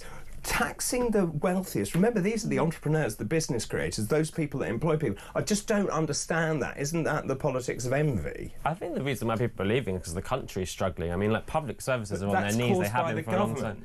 And it's also caused by things like Brexit as well. You know, we've had shock after shock after shock. Why is it caused by Brexit? Because if you look at all of the statistics on Brexit, none of them say that it's done anything positive to the economy. Businesses are struggling. There's more red tape with the EU. I think that's another factor that we haven't discussed. I don't think that is solely at the feet of Brexit. I think we have to remember the pandemic. The regulatory stuff, of course, is something within the government's control to change. And I think when you look at the public's perception, they would be very, very surprised to find that the top 1% of earners in the UK pay already 29% of all income tax. I think the public think that they pay hardly anything. They already contribute nearly 3 in 10, you know, of the full income tax receipt for the HM Treasury. So I don't think there's much more you can squeeze out of them. I think I saw some analysis that showed that last year we were second only to China for the number of millionaires fleeing the country. So that's the key, isn't it? If that top 1% leave, which they are entitled to leave, and of course the introduction of the non-dom tax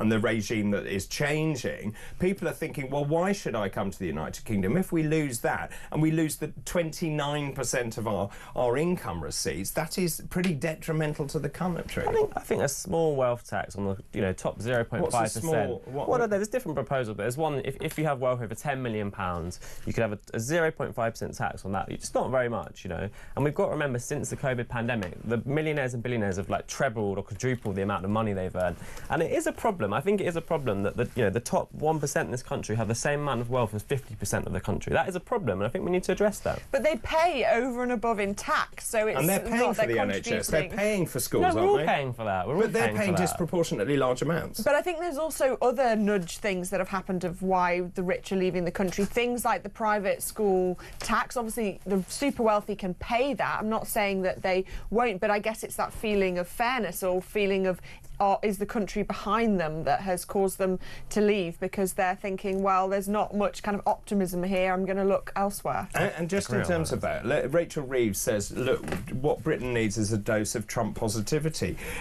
It seems extraordinary to me that you've seen Donald Trump. I was talking to Caroline about it. He's hit the ground running. He's issued these presidential orders. He is saying, let's put America first. That's the message we should have from the government, isn't it? Yeah, I mean, I think it is quite ironic this morning that Rachel Reeves is the one saying we now need all this positivity when, you know, after 2 weeks of being in government, it was very, very doom and gloom. And I think that has set the tone. I think we probably all agree that has set the tone for, you know, the year ahead in this government. So as a former Labour advisor, what would you have said to her? You know, they talked down the economy, didn't they, as you say, in those first weeks of government. What would you have said to them to do at that point? I think they need to recognise that the country was already quite beaten down. You know, we'd had 14 years of austerity, Brexit, COVID pandemic. People needed some positivity, some hope. And so coming in and cutting the winter fuel allowance maintaining the cut on child benefits, which keeps poverty high, that's not going to make people's lives feel better. I think they need to come in and be optimistic and hopeful and have a vision for the future, and we've not seen that yet. And just saying we need to be more positive, I don't know if that's necessarily going to work out. She's absolutely right, we need to be more positive, but it's the government that needs to be more positive, not the people. The Trump positivity has come from the top. It's come from Trump himself.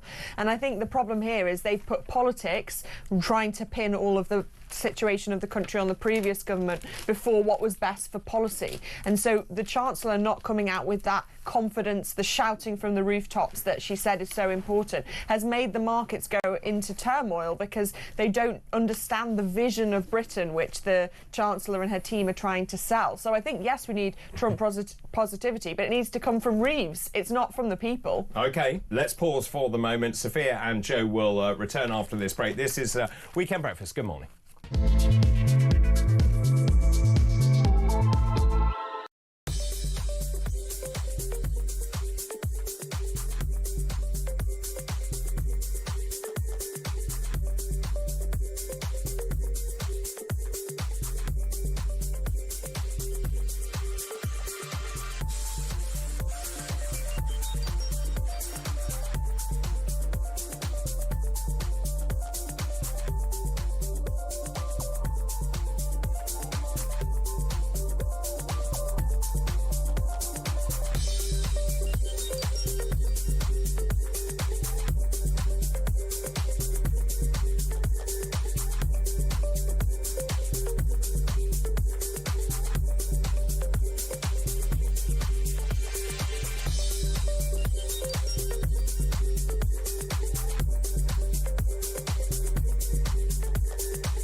Across the UK, on DAB+, on YouTube, on the app, on your mobile, the home of common sense. This is Talk.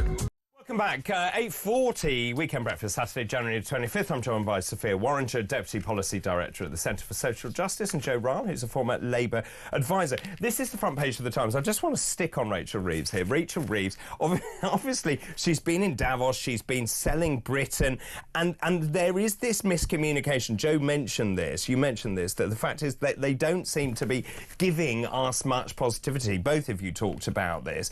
And she says we now need to be far more optimistic. But she was asked, and many economists are saying that we are in a death spiral currently, but she's also said, as Chancellor, she now has to weigh up net zero with growing the economy. And of course, this is the dichotomy here, because I don't know which it is that is driving the Labour government. You've got Ed Miliband. I saw him on television talking about, oh, we're going to have more wind farms. You in East Anglia, lucky us, can have pylons everywhere. Well, wind power generated 1% of electricity last week, or on one day of last week. She's now intimating that she's now going to approve a third runway at Heathrow, that she's going to allow airport expansion in the southeast. And there's a brilliant article in the Telegraph saying Rachel Reeves has said the unsayable, a Rubicon has been crossed. The Chancellor has admitted that it's either net zero or economic growth, and she says net zero is less important than achieving economic growth. Which is it? I mean, I think you're not going to have much growth on a dead planet, is my view, and I do think 1% of global emissions. Well, look, clean energy industries are booming right now, so I think there doesn't have to be either or. We can invest in clean technologies that can be good for the economy and can help us tackle climate change. That's what I would do. But isn't clean energy booming because we're paying such enormous amounts of money to these companies? Well, but some of them British companies, so they're creating jobs in the country, which is good for the economy. Energy bills are going up at the moment, but they've said you can't just bring in clean energy overnight. It's a process to get there. What it's also doing is taking our reliance away from Russia and other countries because we can have our own energy here. I think it's a good thing. I think largely, we have to tackle climate change. It's such an important issue. Look at the wildfires in California. We don't want that to be everywhere in the world. Hang on a minute. What good does it do to impoverish British citizens when we contribute 1%? What about India? What about China? I don't think it is impoverishing them. Have you seen an energy bill? They've gone up, yeah, they have gone up, and they do need to come down. But I think what they've said, Ed Miliband has said himself, once you have that infrastructure in, it takes a couple of years. Again, we're way behind other countries. Then you'll start to see bills come down. But if wind power generated last week 1%, we had to import a huge amount of energy through interconnectors. We were then paying huge amounts per gigawatt hours to these other power stations to actually so we were paying 800 quid per megawatt hour or gigawatt hour. We normally pay £100. It's a fool's errand. Maybe that was last week, but I've seen other stats that have shown actually over the whole year it's been record levels of clean energy. It's really catching up. So, that might have been 1 week. I don't know about Sophia. Maybe Reeve should take a leaf out of her new best friend Trump, who is clearly her political icon at the moment, and drill, baby, drill. One of the main things that has brought that confidence to America is his desire to provide cheap energy for the people. I do think that the climate change agenda has trumped the economic agenda in an unhelpful way, and if she's laying them out as two dichotomies, then I do drill, think... baby, drill. We end up like California. We don't want to see more scenes like that. It's devastating. But that's where you end up with drill, baby, drill, is more wildfires like we've seen in California. That's not the future I want. Go on. No, not necessarily. I think the problem is that the Chancellor has come up against these two things, which are now ideologically tearing her apart, because they've been so positive on the net zero agenda. I do think it's important, but I think it needs to be done in a way that is at pace with the technology, so we're not cutting down on the prices to kind of sacrifice for it. And to be fair to Joe, I'm just looking now, 51% of our energy is coming from renewables this morning, so it is a completely different bag. However, we're still importing 14% of electricity through interconnectors from Europe, 13% from fossil fuels. I mean, clearly there is, yet again, science wants to be mired in red tape bureaucracy, why we haven't got on and built nuclear power stations. But the two are fundamentally linked. We heard about SMEs closing down because of the cost of doing business. Employers' national insurance, but it's energy as well. If you make cheap energy available to these companies, they can operate and they get bigger profit margins, which means they can employ people. I think we'll get there. There's countries like Germany, even countries like China, which are racing ahead in the rollout of renewables. And I think that is... But they're also building oil power stations, gas power stations, aren't they? They're racing ahead in renewables when they think it can buy them kind of intellectual property and ability to outstrip the West. I don't think they're being driven by an ideological desire to reduce their carbon emissions, because otherwise they wouldn't be buying they have signed up to the Paris Agreement. One coal-fired power station a week, or whatever they've been doing. Do you think the public is on side with net zero? I think net zero sometimes is an unhelpful term. We need to tackle climate change. I think that the vast majority of scientists are saying climate change is red alert now. We have to tackle that. I do think if you look at the polling, it has shifted. Like historically, 10 years ago, there was still a really need to raise awareness around climate change. I think everyone does get it now. The polling does show there has been a shift. Most people are worried, much more worried and concerned about it than they used to be. So clearly we have to do something. Perhaps we're not getting everything right, but I do think renewables are the future. I do think that brings opportunities for the economy and jobs as well. I agree. I think it needs to be at the pace that doesn't hinder economic growth, though. And I agree there's incredible opportunities in green technologies for job creation in the UK. We have amazing natural resources. Looking at our tides, the regularity of that, and the fact that we're a sea-surrounded nation, there's lots more that could be harnessed there. But it just needs to be at the right pace so that individuals are not bearing the brunt of it. I think that's a very, very clever solution. Also, I would have thought what you want is base load. So nuclear power to me, has to be part of that answer. Whereas with for example, wind or solar, you're very, very reliant on the climate, aren't you? There's also hydro as well. I mean, I'm not completely sure where I stand on nuclear. I think people in the environmental movement are quite split on it. Perhaps we need some nuclear in the short term, but crucially, we do need to get off fossil fuels. Well, nuclear is pulling in 21% of our energy right now. Yeah, so for now it's important. But, you know, I think the direction of travel has got to be to get away from fossil fuels. We've got to move towards renewables. But nuclear obviously isn't fossil fuels. As at the moment, exactly in the short term, but hopefully where we can get to a place where we don't need nuclear. We're not there yet. OK, let's pause for the moment. After the break, I want to talk about the latest political polls and what's going on and your take on all of that. The time, 8:47. This is Weekend Breakfast.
Well, it's a difficult one because, I mean, in the sense that it is quite technical. Obviously, no judge, I don't think, was ever going to let out this awful man for what he did.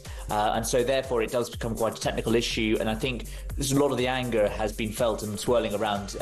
I'm not sure necessarily it's going to find its avenue in this, really. As you say, the Conservatives actually were the ones who, I think in 2020, introduced the current sentencing laws around for under 18s. This Axel Ruda Cabana has been given 52 years. It's unlikely he'll ever be let him out of prison. I imagine there'd be a huge storm when there was.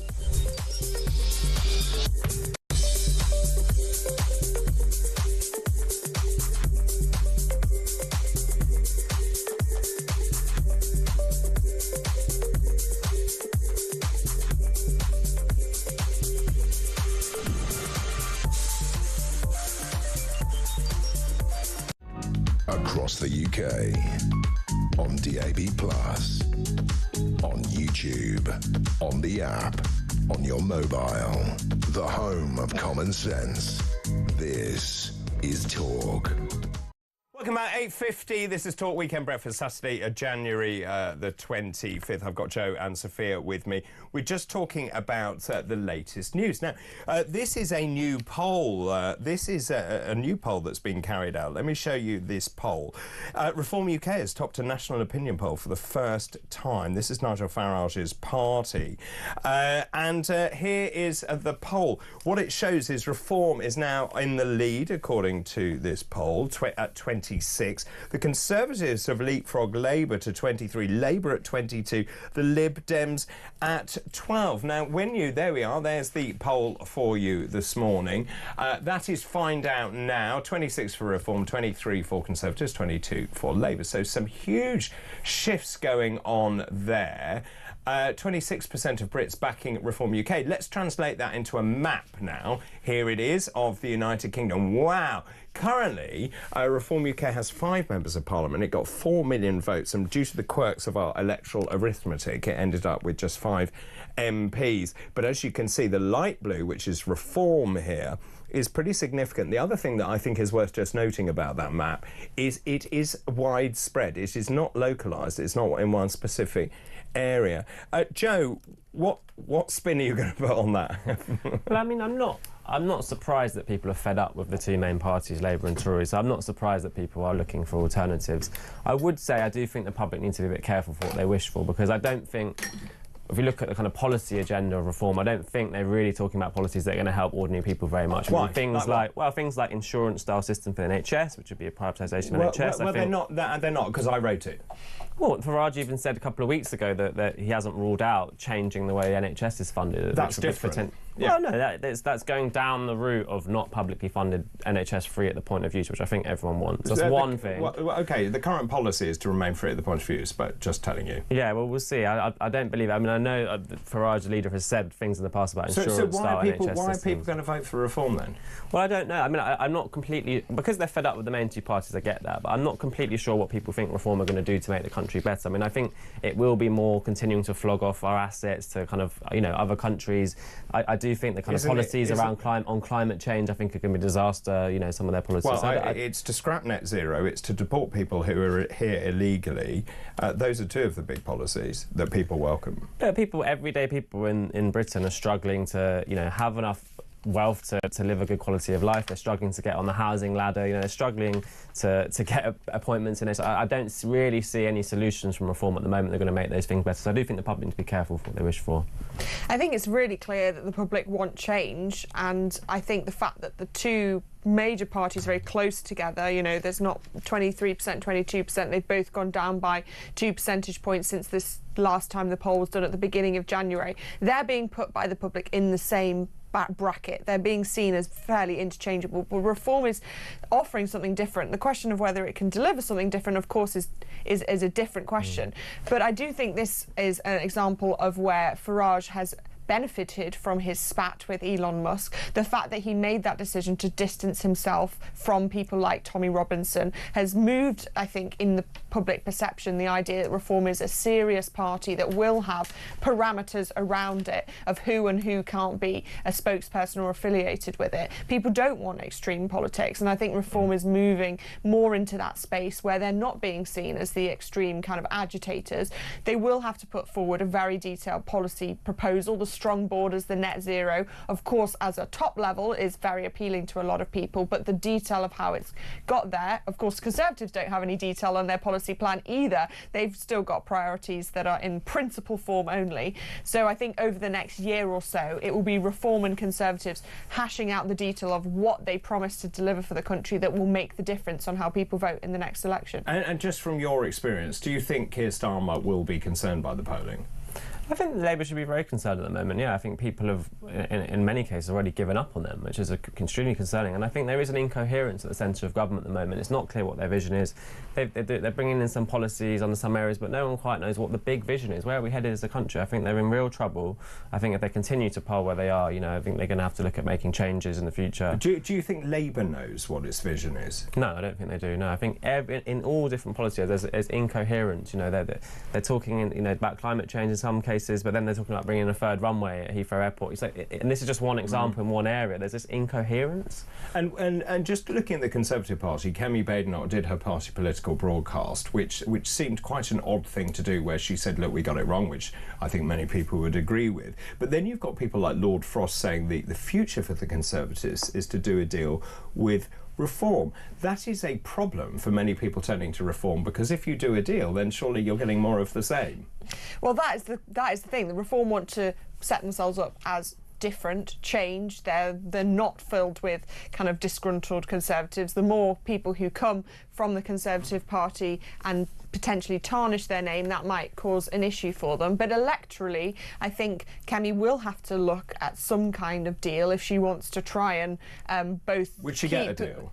I don't know what the terms are. You tell me. Will Well, you no, get a I'm deal? just asking. Do you think there would be one? I think if there was, I think it would be behind the scenes. I think it would be a kind of pact. I don't think it'd be necessarily public.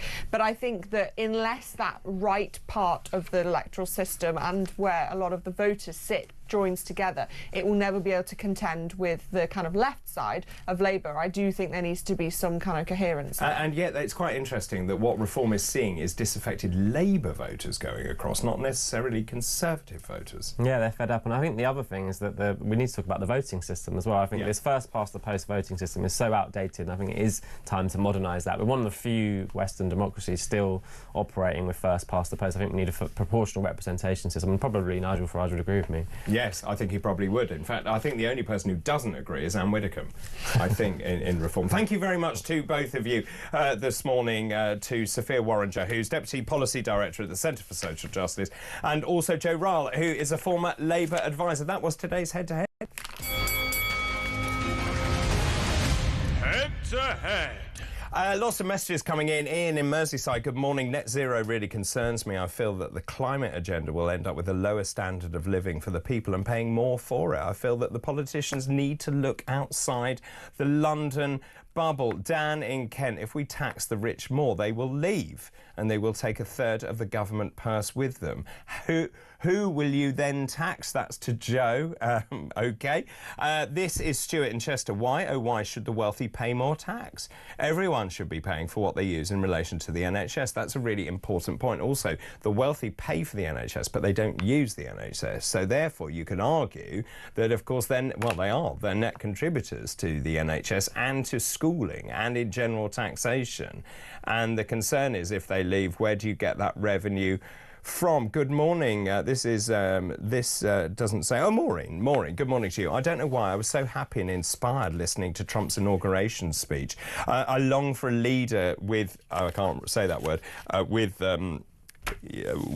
charisma. Let's put that. Who puts his people first. The only person who can do that is Nigel. That's Maureen. Hi, David, says Labour. Labour is in total chaos. Is it net zero?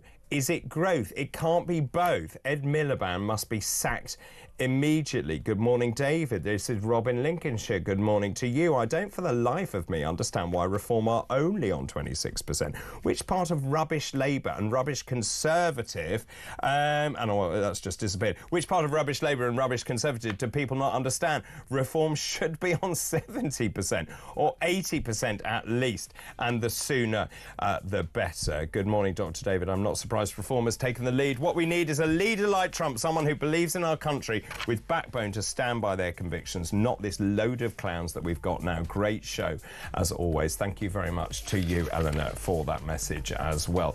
We're going to be talking more about Rachel Reeves. Is that what we need? A dose of Trump positivity? Get in touch. Let me know your thoughts. This is Weekend Breakfast. A very good morning to you.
across the UK. On DAB+, on YouTube, on the app, on your mobile. The home of common sense. This is Talk.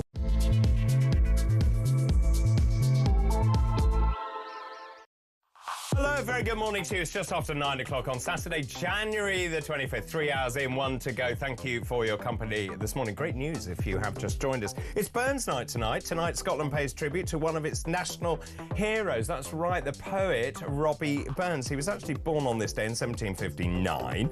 And the tradition, as Clem Muldoon was telling me earlier on, of a Burns supper began shortly after the poet's death, when some of his friends gathered to remember him and his poetry on his birthday. Burns Night.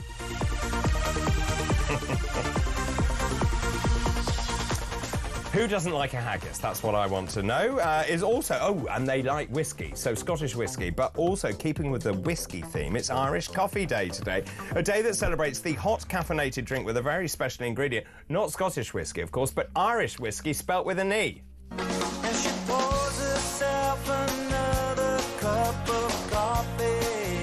And today is also Opposite Day, a day when people say and do the opposite of what they normally would. One going up, one coming down, but we seem to land on common ground. It's useless, opposites attract. Oh, very good. Paula Abdul, Opposites Attract. Well done, Dave. Right, let's move on to today's fascinating facts. Today's fascinating facts. On this day in 1327, the accession of King Edward III during his long reign of 50 years. By the way, that is the second longest in medieval England. He transformed the country into one of the most formidable military powers in Europe and saw vital developments in legislation and government.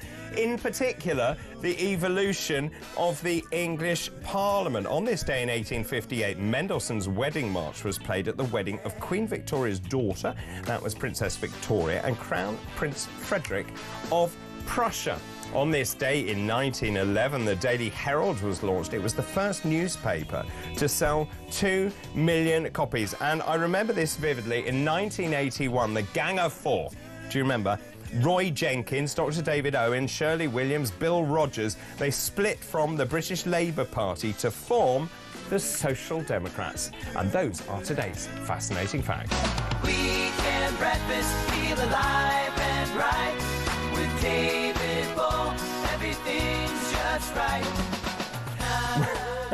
Well, a very good morning to you. I wish that was true with David Bull. Everything is all right. 9:05, Saturday, January the 25th. Thanks so much for getting in touch. Lots going on in the papers this morning. It's pretty dire economic news. Labour taxes leave firms in dire situation. We've been hearing from people running SMEs saying they just can't afford to carry on anymore for lots of reasons. Energy costs going up, employers' national insurance, of course, the threshold of that changing as well. There's a pertinent personal story, disgrace here, front page of the Express, to cut our winter fuel payment.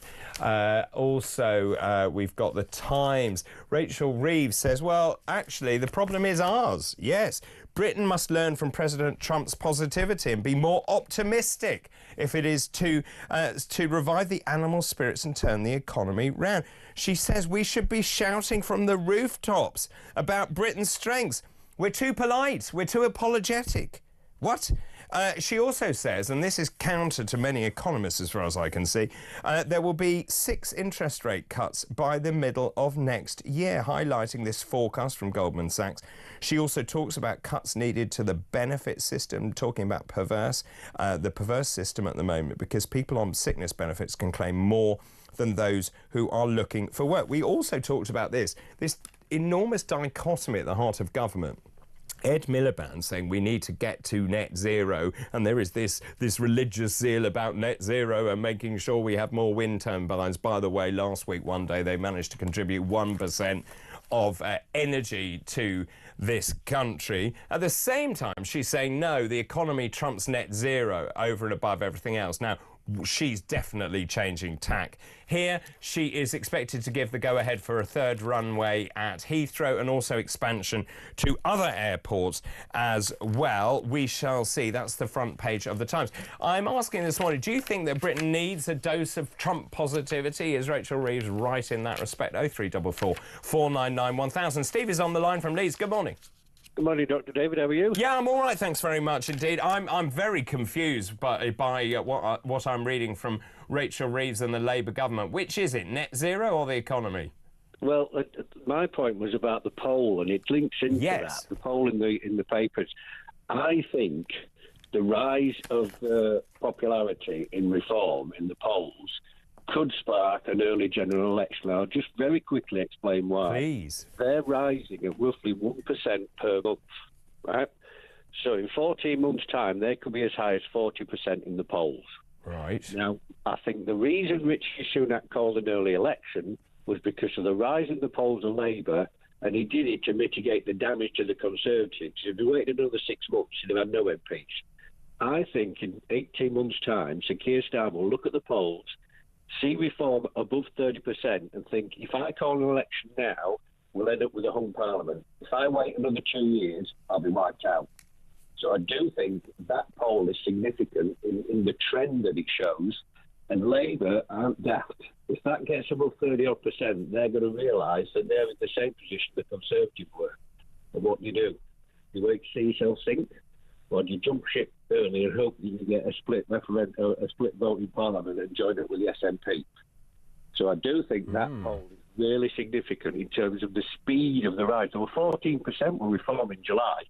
To 26 now, that's 8 months, 8%. Yeah, I mean, obviously I remember because I was there when reform was polling at 2-3%. So suddenly to be at that number is extraordinary. I think the other thing to watch, and you'll probably agree with this, is the local elections.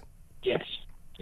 You know what, David? The biggest recruiter for reform and for that poll going up is the government. Reform don't have to do it. If they just sit there and watch the Labour combust the country, every time Labour do something, reform's vote goes up. Nigel Farage may as well pay Labour for its advertising. It's doing a fantastic job for reform. Reform doesn't have to do all. And of course, the other thing that was a fantastic recruiter was Kemi Badenoch saying no one actually was a member of reform, if you remember.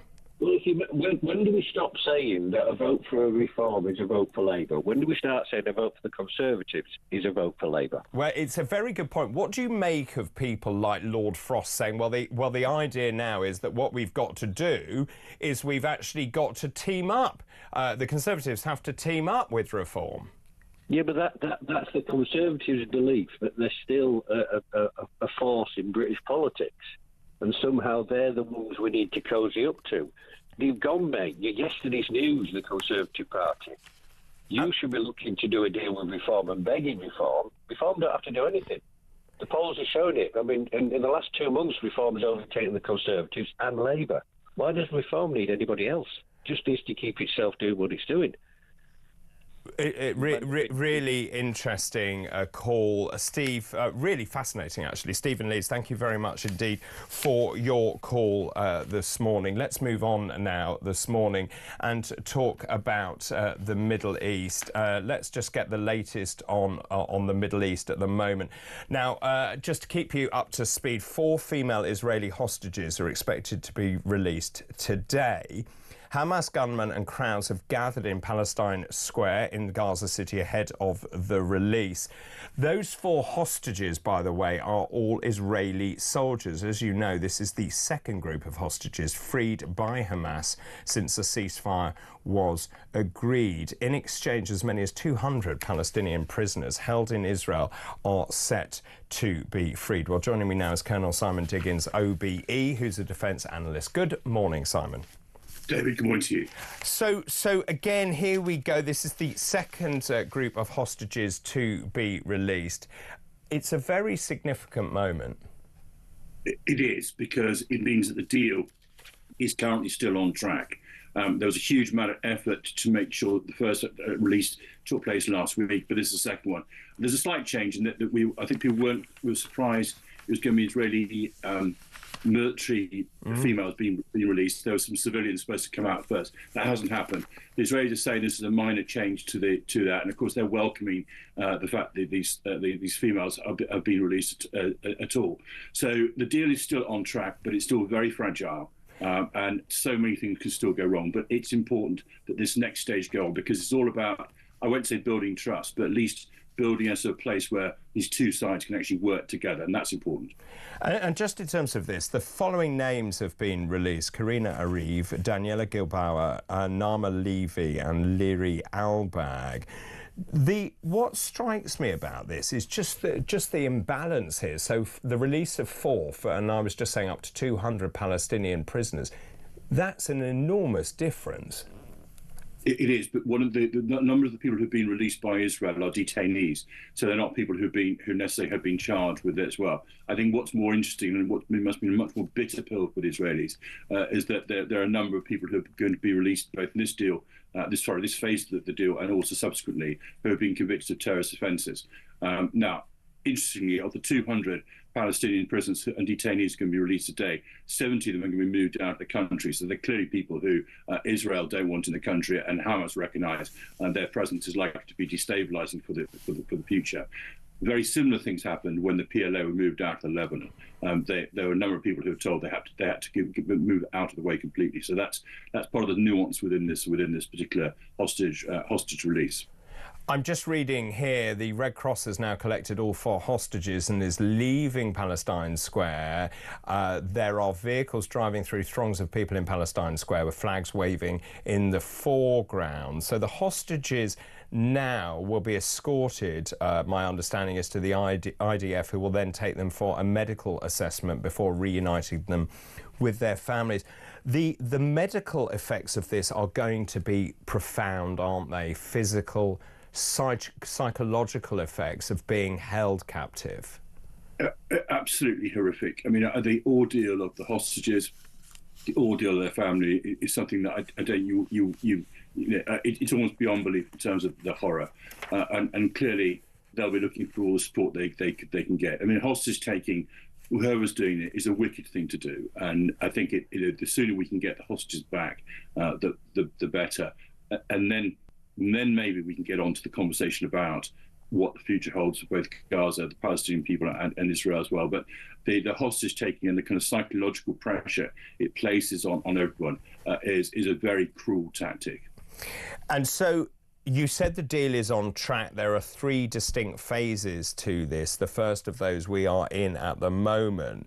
The second phase, of course, the release, well, we're kind of between the first and the second. So the remaining hostages to be released. Again, 33 Israeli hostages to be exchanged for 1,890 Palestinian prisoners. And, of course, full withdrawal of Israeli troops from Gaza.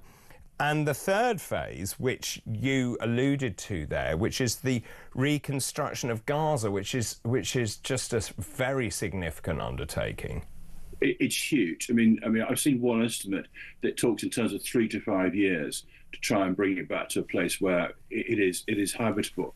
I mean, very neutral statistics with I think very reputable agencies have said that something like 70% of all the buildings and infrastructure in Gaza have been damaged, not all destroyed, have been damaged, and we know that something like 1.9 million people out of 2.3 million people in total are currently displaced within Gaza itself.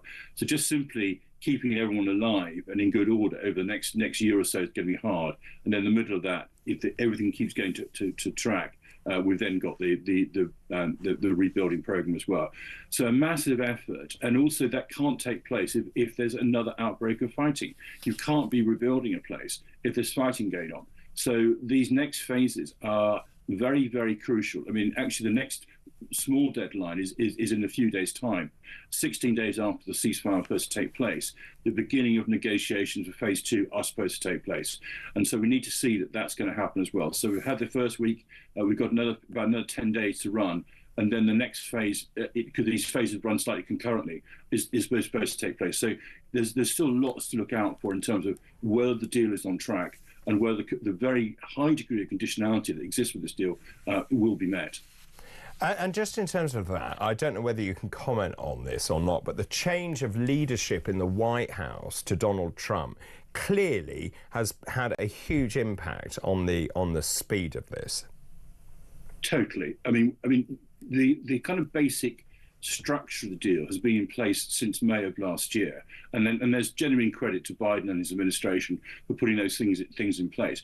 But Biden had no real leverage left over Netanyahu, and clearly he was not able to influence Hamas directly. Trump and his team, and they have been working alongside each other since November, since the election. Trump basically said to both sides, I mean, he was very public in his denunciation of Hamas and said, all hell be to pay. But what's also very clear behind the scene, his Middle East negotiator, Stephen Witkoff, was pretty well passing exactly the same message to Netanyahu and saying, this deal is going to happen. And, the timing of the whole thing, it originally was going to happen last weekend, just before the inauguration. There was a 24-hour delay over an issue we're still not clear about it was. But as one commentator put it, Trump was very determined that there could be nobody's going to rain on his parade on last Monday. So not a lot of credit to Trump and his team for pushing this deal over the line. What does this say about Netanyahu's grip on power? I mean, I think his difficulty is, but he's sold himself not just in this crisis since the awful Hamas attack on October 7th. But he's sold himself basically as Israel's answer to security. So the answer to all of Israel's problems in relation to the Palestinians is about security. So the conversation of a two-state solution, which began in the 2000s with the original withdrawal from Gaza, there was supposed to be a move toward a two-state solution, but effectively in 2007, Hamas took over in Gaza. And I have to say, basically sort of aided and abetted by Israel. They kind of let it happen because it split the Palestinians. And so that whole thing, which actually he calls the concept, in order to prevent this two-state solution, is you make sure the Palestinians are divided. That has fallen apart. And we're now in a situation whereby there's got to be some kind of peaceful solution, some way in which Gaza can be governed that's not a threat to Israel, because that must be fundamental. It cannot be a threat to Israel again. But somehow we need to try and get whatever the conversation is going to be in terms of the relationship with the Palestinians and Israel back on track. I don't think Netanyahu can do that. He's already had some of his more extreme right-wing leaders leave his coalition cabinet, and he'll lose more along the way. Simon, always good to talk to you. Thank you very much indeed. Simon Diggins there, OBE defence analyst.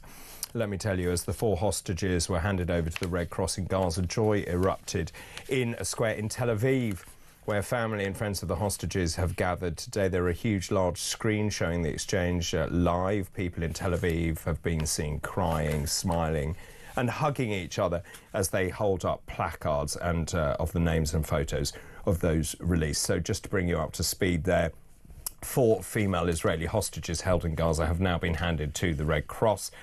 The government and crowns gathered in Palestine Square in Gaza City. All 4 of the hostages are Israeli soldiers. As Simon said, that is slightly different to the original deal. This is the second group of hostages being freed by Hamas since the ceasefire was agreed. As Simon says, we now move into this really important day 16, a focus on a permanent end to the war. The second phase also is the remaining hostages to be released, including the men, the full withdrawal of Israeli troops from Gaza. And then, of course, the third phase, which is a huge, pretty insurmountable task to rebuild and reconstruct Gaza and the return of any remaining hostages' bodies. We'll keep you up to date on that developing issue as and when we get it. Lots of messages coming in. Stephen McMillan, good morning. Stephen Bromsgrove, I'm afraid the Conservatives need to face reality. Too many in their party are Liberals. They need to leave. Those that are left need to join reform. It's a really important point, actually. There is almost this kind of belief there is a divine right to exist from the Conservative Party. Is that the case? Clayton in Dartford, good morning. After the state Rachel has got the economy in, you have to then wonder who her economics teacher was. I'm guessing it was Diane Abbott. What do you think? Very droll. Lots of other messages coming in about the poll. The first poll, which shows that Reform UK is polling higher than the Conservatives in second and Labour in third.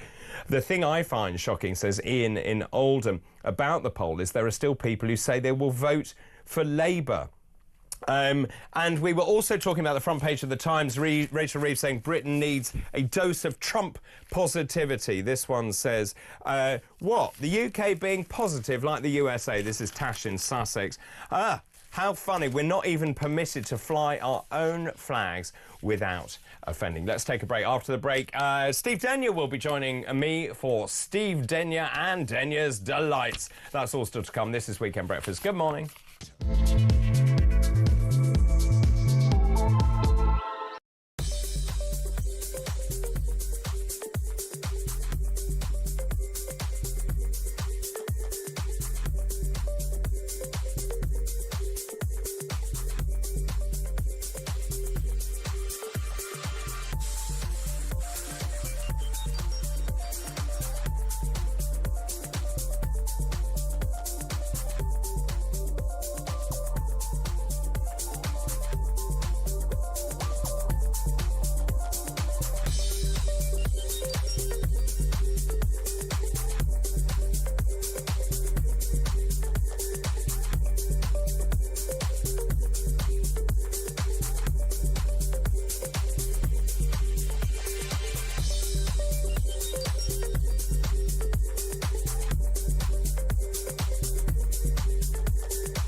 For 5 years after the death penalty was abolished in 1965, and in that period, the capital murder rate went up 125%.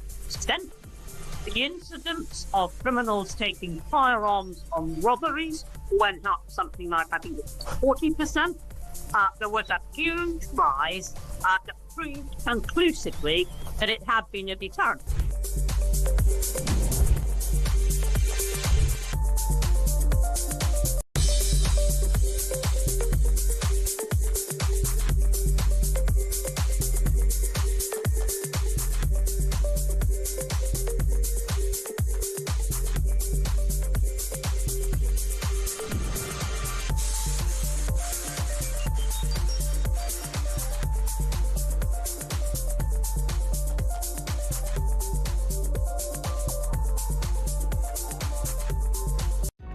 Across the UK, on DAB+, on YouTube, on the app, on your mobile, the home of common sense. This is Talk. It certainly is. This is Talk 9:25 on Saturday, January 25th. I'm David Bull. This is Weekend Breakfast. By the way, it's Burns night tonight. That's right. Lots of you getting in touch about that as well. Nicola in Norfolk, good morning and happy birthday to you. Good morning, David. I'm all about being positive today. It's my birthday, yes. Although it's Burns night, I can't stand whiskey and haggis. What? What is wrong with you? Which I'll be swapping for cocktails and a nice... Oh, that sounds nice. Cocktails and a nice dinner out. Nicola, I wish you a very happy birthday. Loads of you getting in touch as well.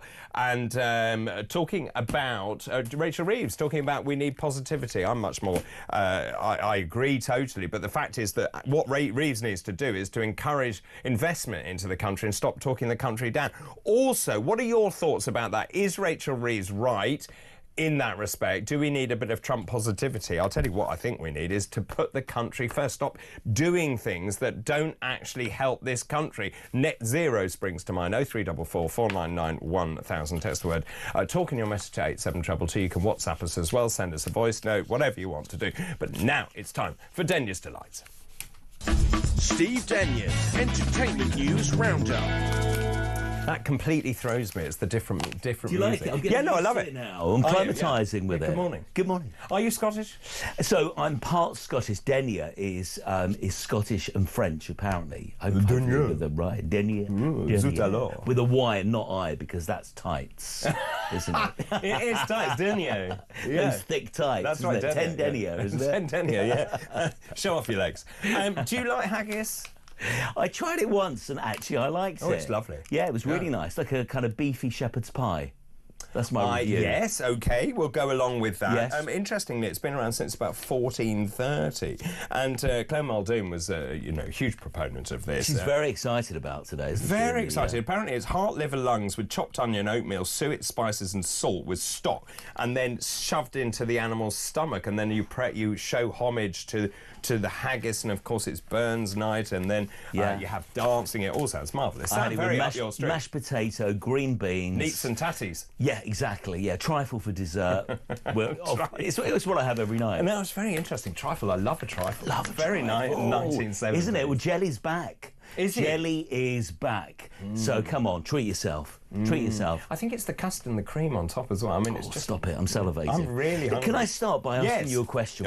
We'll get to the answer in a moment. Go on. Question for you, question for everyone watching, listening. Yes. What is the longest film you've ever seen? The one you saw the other night. The longest film. Now, it could either be, in actual fact, it's long, or you went to the cinema and you thought, is this movie ever going to end? The longest film you've ever seen. We're loop back in about 10 minutes to this, if that's Can I okay. just have an opening salvo? Go on. Titanic's pretty 3 long. hours, 14 minutes. Good. Exactly the same length as Schindler's List, but not the longest I was film about ever to say released. Schindler's List. That's on tomorrow. Schindler's List is an amazing Very film. powerful, but we'll get back to that. Yes, we will. Right, so let's talk, shall we, about... I haven't seen it, but everyone is talking about this show, which is presented by Claudia Winkleman, Traitors. Yes, and it was the big finale last night. Look, they don't make shows like this anymore. Don't they? It's doing so well. It's so rare when you get a show. I mean, I've just got this breaking news, actually. 10 million people tuned in last night. Which in this day and age to is watch the final. So you said they don't make shows like this anymore. Yes. What show? What do you mean? Well, what I mean is a show that everybody watches. So you rarely get a situation like this. Maybe a huge kind of football match where you feel that the nation has won, is watching something, is talking about it. I suppose the term is water cooler moments, at work, where everyone's watching the same thing. We don't tend to watch the same thing at the same time anymore because there's so many different streaming platforms. And we watch TV in our own way. And I suppose it's intergenerational. That's the point, isn't it? Kids watch it with their parents and so on. Exactly. So last night, 10 million people watched it. I know, like, certain bars gave up the whole evening to have traitors parties. There's a place that I know where people dressed up as Claudia Winkleman last night when they turned up. Not me. I was in bed by 9. With the fringe. The fringes were... the traitors... There's a bit of a shock surprise last night. Now, look, can I just say... What's the premise of it? Don't ask me complicated questions because I haven't seen it. Because it's on too late. So, that's the problem for me. The shock last night was the surprise winners walked away with £94,000 cash. It was very, very tense. Lots of people, if you're on your timeline this morning, are disagreeing with the people that won. I don't know if I should tell you who won because I know lots of people didn't see it last night and want to enjoy it. Don't tell us. So should we just keep it there? And also, I haven't seen it. Heads up, I haven't seen it, but it's great to see so many people chatting. You rarely see this. It's like, usually it is an election night. It's a football match. When we get into the semi-finals of a game where you feel that everybody is watching the same thing, apart from us two. Well, so is it the production values, or is it because it's a very clever format, or is it both? I think it's a really clever format. I think from the moment it started 2 years ago, everybody was so kind of gripped with it. Claudia is amazing. Even if you haven't seen it, I can tell you what she wears with her tweed and the fringe and the tan and everything, so... Yeah. I'm being told by Dave, Tech Yes. Op Dave, that it's both. It's production values and a clever format. Okay. Well, maybe Dave should do this. Just joking. I love you lot. Dave, come in and tell us about Traitors. Okay, so now I can see that I assume I can go to iPlayer and start this. Yeah, it's all there. It's all there, including the final. But I've got friends who didn't watch it last night because they were working or they were out, and they said, don't spoil it. No, so let's I don't not want to spoil it, but No. all I'm going to say is everyone is talking about this morning. 10 million of us watched it last night. It's good work from the BBC, and you know it reminds me a bit of Big Brother years ago. Do you know when everybody used to watch it and we tuned into that finale? did. It was huge news, and whoever won it became massive stars. And Harry, the winner from last year, has become a huge star. Does this incredibly successful podcast. He was in the building a couple of days ago, and everybody wanted to get a picture with him and stuff. So it propels people to massive fame. So well done to everyone working on the Traitors. Well done. I mean, might watch it next year. I mean, it's actually it's refreshing to see the BBC doing well, and that's the point for the BBC is when they concentrate on their core proposition, like this, for example, then they will succeed. Yeah. And they have in every single way, because we're talking about it today. Absolutely right. Should we talk about Robbie Williams? This is amazing. Robbie Williams is back at #1. Now, we spoke about Better Man, didn't we? Do you remember the CGI monkey? The monkey that played Robbie Williams. Well, they made a soundtrack from that movie. And what they've cleverly done is they've reimagined all the Robbie Williams songs, and they've got an orchestra behind the song Feel. They've got a choir singing some of the songs. There's a brand new song, which is the final track on this album, but it is at #1. It's outselling the whole of the top 5. Everybody, I told you how powerful this Better Man biopic is, and it's still on at the cinema. Honestly, nothing has moved me more recently, which it feels really weird. I thought, I'm crying at a monkey. You know? Yeah. But I loved it. Right. I loved it. It's extremely powerful. And you just realise how much he's given us from those early days. You know, we take that. He's a great swing singer. He's a great pop singer. He's a great showman. So what I would say is this album is everything entwined, and some nice surprises, nice new versions of some of those Robbie Williams songs. Now, before you move on, you went to see a musical. Don't say what the musical is. Okay. Because we'll reveal it after the break. This is Weekend Breakfast. Good morning.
Across the UK, on DAB+, on YouTube, on the app, on your mobile, the home of common sense. This is Talk. Weekend Breakfast, Steve Denyer in the house talking about Happy Denyer Saturday stuff. to Happy you. Saturday. Now, before the break, I said to you, I admire you. You get up really early in the morning and somehow you make the time to go to shows and you see matinees. You told us last weekend that you go and you queue up at the box office and say, have you got any cheap tickets? Yeah, the little trick is go there 10 minutes before it starts, which is what I did with this production. This production that we're about to talk about is so in demand. The woman said, we have one seat. Amazing. I don't know what happened to the person who was due to sit. Let's not go there. But they have one seat, and it's Oliver. Right. Oliver, the musical. I've got a little clip. May I play it? You got may. a nice little trailer. Take a look at this. Please, sir, I want some more. We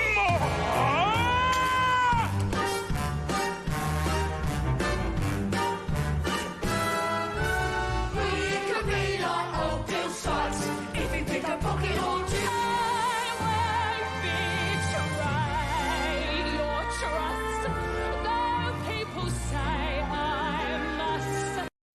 Oh, amazing, amazing. You could be a future Nancy. That's yeah. singing. So Bill Sykes and Nancy, isn't it? Isn't it amazing? Amazing. But Amazing. also, every child in this country knows that musical because everyone has done This is the original, the Lionel Bart 1960 version. I didn't know there was another version. That's been brought back. Lots of people have had a go at this. Are you talking like Nancy? Brought back, isn't it? God, governor. Incredible. Incredible. And so it's interesting. I was sat next to a couple of people who've been to see the same production over the decades because they've kind of revitalised. Oh, right, yeah. They kept the songs in and stuff, but the set is so unbelievable. It's simple yet amazing. Like you blink and the whole set's changed. The little really want to see kid it. playing Oliver was amazing.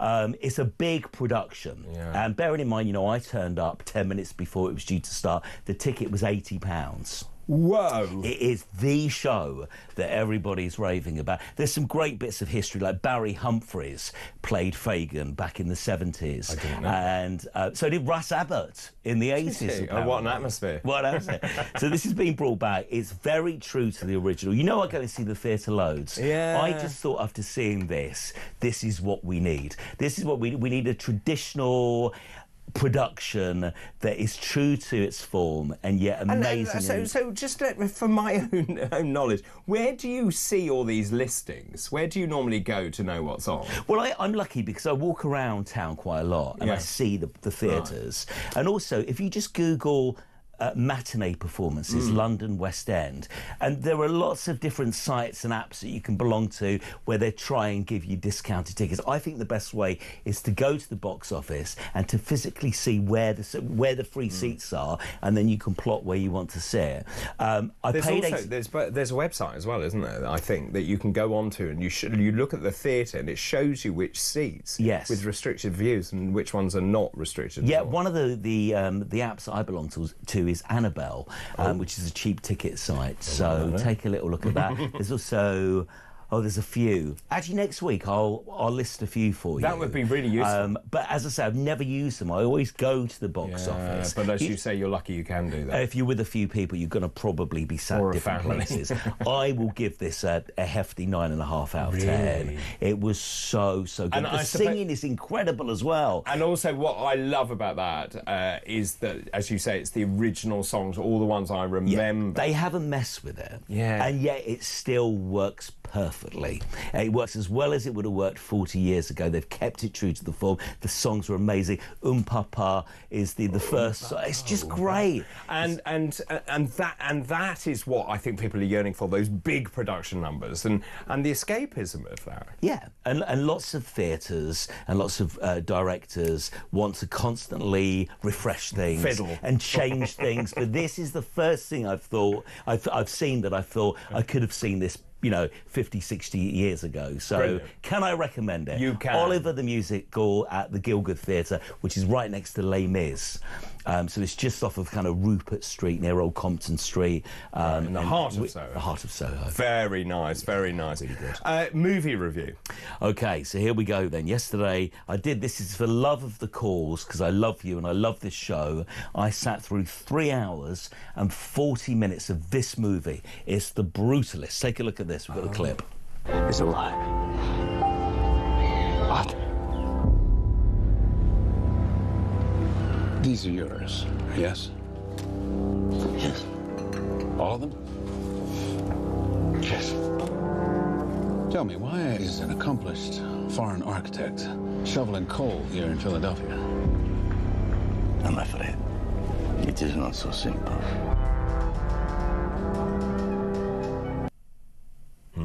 It's very hard to round up and to kind of like, you know, give you a 10-second feel about this movie. I've never really seen a film like this. It's intricate, it's detailed, it's based... What's it about? The story is a Jewish immigrant seeking refuge in post-World War II in America, and his dreams seem simple: escape the horrors of the past. He has an opportunity to go to Philadelphia in the States. It's all about the people he meets on the way. There's some harrowing scenes in this, but it's beautifully made. So it's 3 hours 35 minutes, and you get a 15-minute interval after 2 hours. Right. I think which is really bizarre. So the movie just stops, and then a ticker comes up on screen counting down 15 minutes. So you can go, so they're like, we'll just go to the foyer, get some more popcorn, have a cup of coffee, go for a wee, stand outside, and then you come back in. And I was fine up until about 3 hours, and then I started to think, I kind of want this to finish now. Yeah. You get two massive parts of this movie, and then there's the end bit. Could they? Do you think they could have shortened it? I mean, you know, I think all movies should be about 90 minutes. However, this is a work of art, and it's beautiful, and the detail and the soundtrack woven in is really masterful. So you're seeing a movie that, and I wanted to mention because Caroline Faraday mentioned earlier about the Oscars. Yes, this has been nominated for 10. Yeah, so this is a really big, along with Emilia Perez, it's a really, really big contender. What I would say is, if you love your films and, you know, you love films that have been beautifully sewn together, then you're going to enjoy this. But really, if you go and see this at 7 o'clock in the evening, you're not going to be out until midnight. You know, really, I spent the whole day yesterday in the cinema. I came out and it was getting dark. And you got a dead leg. Yes. Yeah, but bits don't move anymore. But special to see, really special to see. As far as long movies are concerned, that beats the longest one was apparently a movie called Ambience, which was 720 hours long and lasted for 30 days, and they showed it in one go. What? Did anyone watch it? I didn't see any pictures of anyone in. Titanic, Schindler's List, both 3 hours, 15 minutes. Schindler's List is on tomorrow. I mean, Schindler's List is one of those movies that I mean, I love it. It's amazing, but I have to watch it in a couple of parts. And the music is so haunting. So haunting. I think, actually, if you were to see The Brutalist at home, you'd probably see it in over a couple of nights, or maybe 3 nights. Yeah. That's a good way to see it, to actually kind of... Because there's so much. I mean, it's a real masterpiece, this film, and it does deserve to win a lot of those Oscars, but, God, it was long. Oh, it was long. Right. I limped out of the cinema yesterday afternoon, asking for help. Yes, I can imagine being literally supported out. And then for people, obviously it's the weekend for most normal people. So what's on TV today? TV tonight, a couple of bits for you. On Channel 5 tonight, there's a Prince Andrew double bill. So there's a documentary looking into the Royal Lodge and the arguments between Prince Andrew and Charles. Of course, Prince Andrew's still there. It's, what is it, a 98-acre estate. Small. I mean, Prince Andrew's been told, you keep, you know, a low-key figure, then you can stay here. But however, it rumbles on, and apparently it's, you know, falling apart. He refused to leave, didn't he? He refuses to leave. Originally he was told, keep out the press. It's interesting. Then there's a documentary about Prince Andrew's money and where it's gone to. So they're really looking, or should I say, laying into him. It's Channel 5 tonight after about 9:30. Channel 5 loves a royal documentary. They do, on a Saturday night. Yeah. And by the way, can I just mention, if you've never seen the brilliant Scoop on Netflix about the Prince Andrew, Emily Maitlis, there's also a really good one on Paramount as well, which is in 3 parts, but it's gripping stuff. Right. That interview rumbles on, doesn't it? It's one of the worst interviews we've ever seen. He thought it went well. The downfall of a human being is just incredible. So, anything else? Also, Misery, starring Kathy Bates, one of my favourite films ever. Tomorrow night. This is a Stephen King book that was dramatised about 40-odd years ago. Originally, I mean, it came out. Kathy Bates is just incredible as the kind of leading lady. It was supposed to be Bette Midler originally. She was offered that part first. She didn't like, neither did Kathy Bates, the violence in the movie, because it's all about like a stalker who meets her favourite author, and the author's involved in a car crash, and she then takes him back, and it's a stalking story before we knew the term stalker back in 1989. But one of the scenes is he gets his leg cut off, and it's really graphic in the movie, and that was the whole thing that Bette Midler was like, it's too graphic, I don't want to be involved in this. But it's gone down as one of those pre-stalking movies that, I mean, watch it, it's great. 1988 it came out, amazing. Anything else? I think that's it. Okay. I think that's it for now. Fantastic. I'm back on Virgin Radio on Monday to Friday before Chris Evans. Very good. We had, who did we have on? What a warm-up Tim act. Peake was in yesterday. Oh, very good. Along with Paula Radcliffe. There's some great amazing. Guests. Yeah, was that very interesting? Really interesting. Yeah, I bet it was. Really Steve, thank you very much. Always such a pleasure to see you after your eternity sitting watching that film. That was, of course, Denya's Delights. Steve Denya's Entertainment News Roundup. Lots of you getting in touch. Please keep all of those coming in, please. We'll take more of your calls, your thoughts, your messages after this break. This is Talk.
For 5 years after the death penalty was abolished in 1965, and in that period, the capital murder rate went up 125%.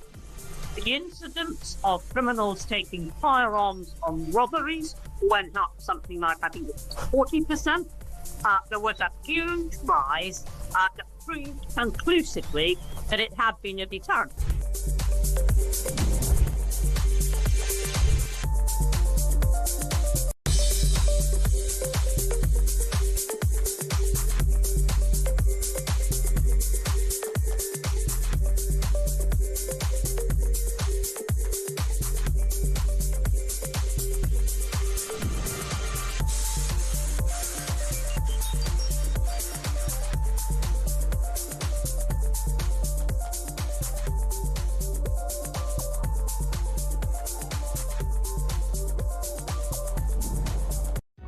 Across the UK, on DAB+, on YouTube, on the app, on your mobile, the home of common sense.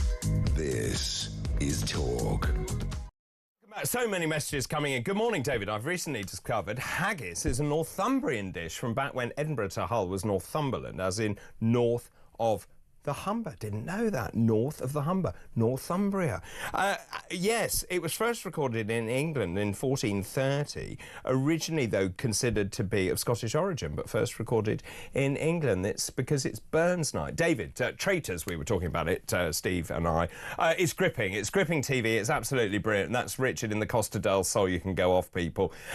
We were also talking, Steve asked this question, and I forgot to go back to this. He said, what is the longest film you've ever seen? Once Upon a Time in America, David. It's Ralph in Liverpool. Good morning. It's 3 hours, 49 minutes of brilliance.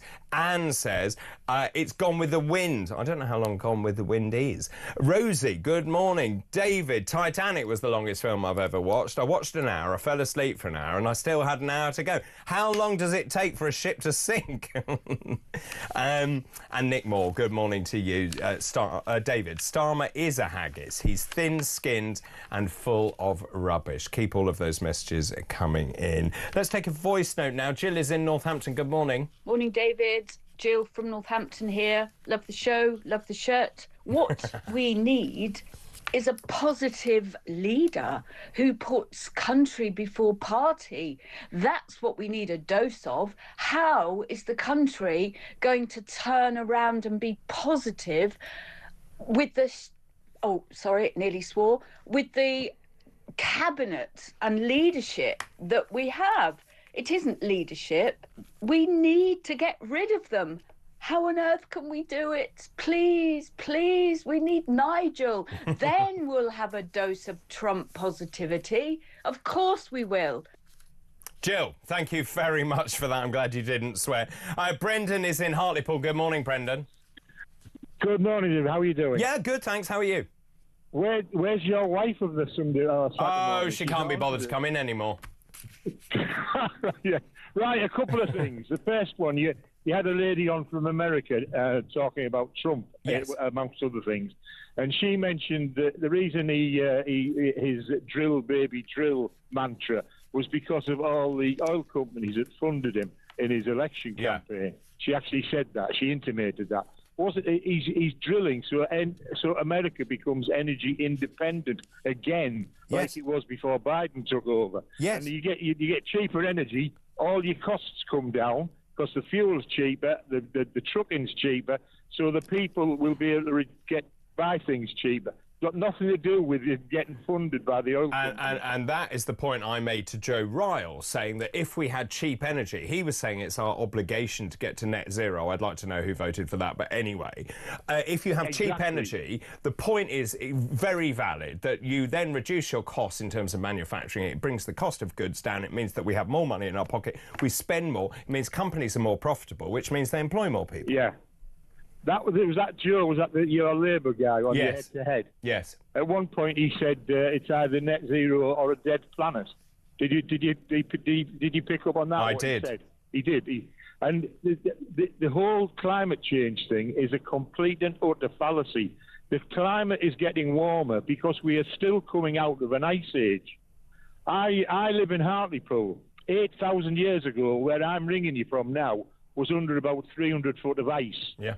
It melted, it formed the North Sea, and it formed the English Channel that cut us off from Europe, which isn't a bad thing in itself. But that happened 8,000 years ago. What heavy industry was there? What motor cars were there? It just the planet is getting warmer as it normally does. Every 100,000 years, we have an ice age. Yeah. It cools down, it then warms up again. We're coming out of the last ice age. So the warming of the planet has got nothing to do with man. What we do is pollute it so much and stuff like that. But that's not causing the climate to get warmer.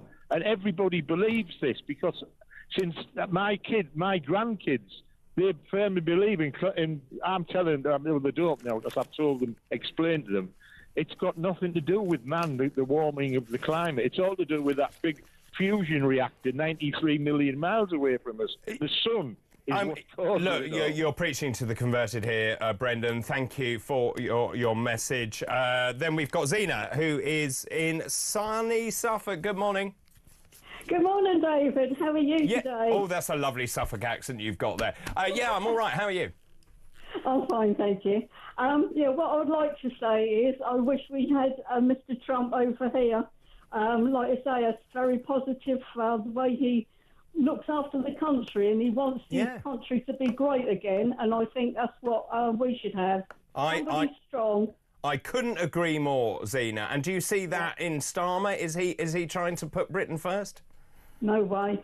No, I think he's trying to help everybody else and not us. So do I. Zena, really good to hear from you in Suffolk there.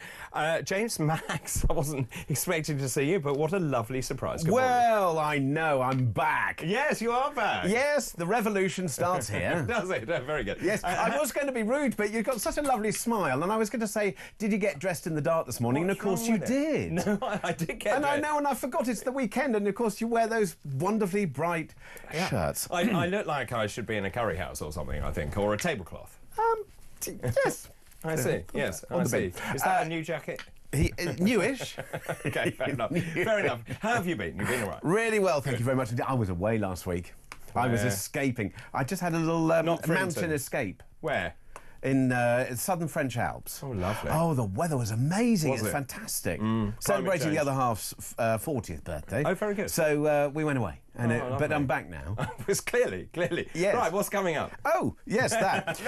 All we sorts of could things. spend all day talking about your holiday. We could indeed. And I know you've been talking about Rachel Reeves, but she's the gift that keeps on giving. She? It's absolutely extraordinary. So she's sort of trying to channel her inner Trump on the front page and says, Britain needs a dose of Trump positivity, which you've been talking about. What's even more amazing is when you get into the inner pages, she says, I know what I need to do. Really? Well, why don't you do it? Well, exactly. So I'm going to be saying, well, Rachel Reeves clearly doesn't know what needs to be done, so I want to know what you think she needs to do. Well, I can tell you, ditch net zero, actually bring down tax, put more money in people's pockets. Why it seems so obvious to the rest of us, I don't know. I'm also going to be joined by Peter Barnes. We'll be going through all the big stories of the day and having a chat about those. The storm that, of course, hit Northern England, Scotland, Ireland, the whole of Ireland. Absolutely extraordinary. We'll be looking into some of that, the aftermath that still continues to affect so many people, and we'll be looking into that. And also looking overseas. The Ukraine war, we still continue to see discussions about that and the influence from Donald Trump as to whether he can actually stop the war. He said he was going to stop it in a day. He's now made it 28 days, hasn't he? He's Okay, moved his goalpost slightly. He has slightly. And also, we're going to be asking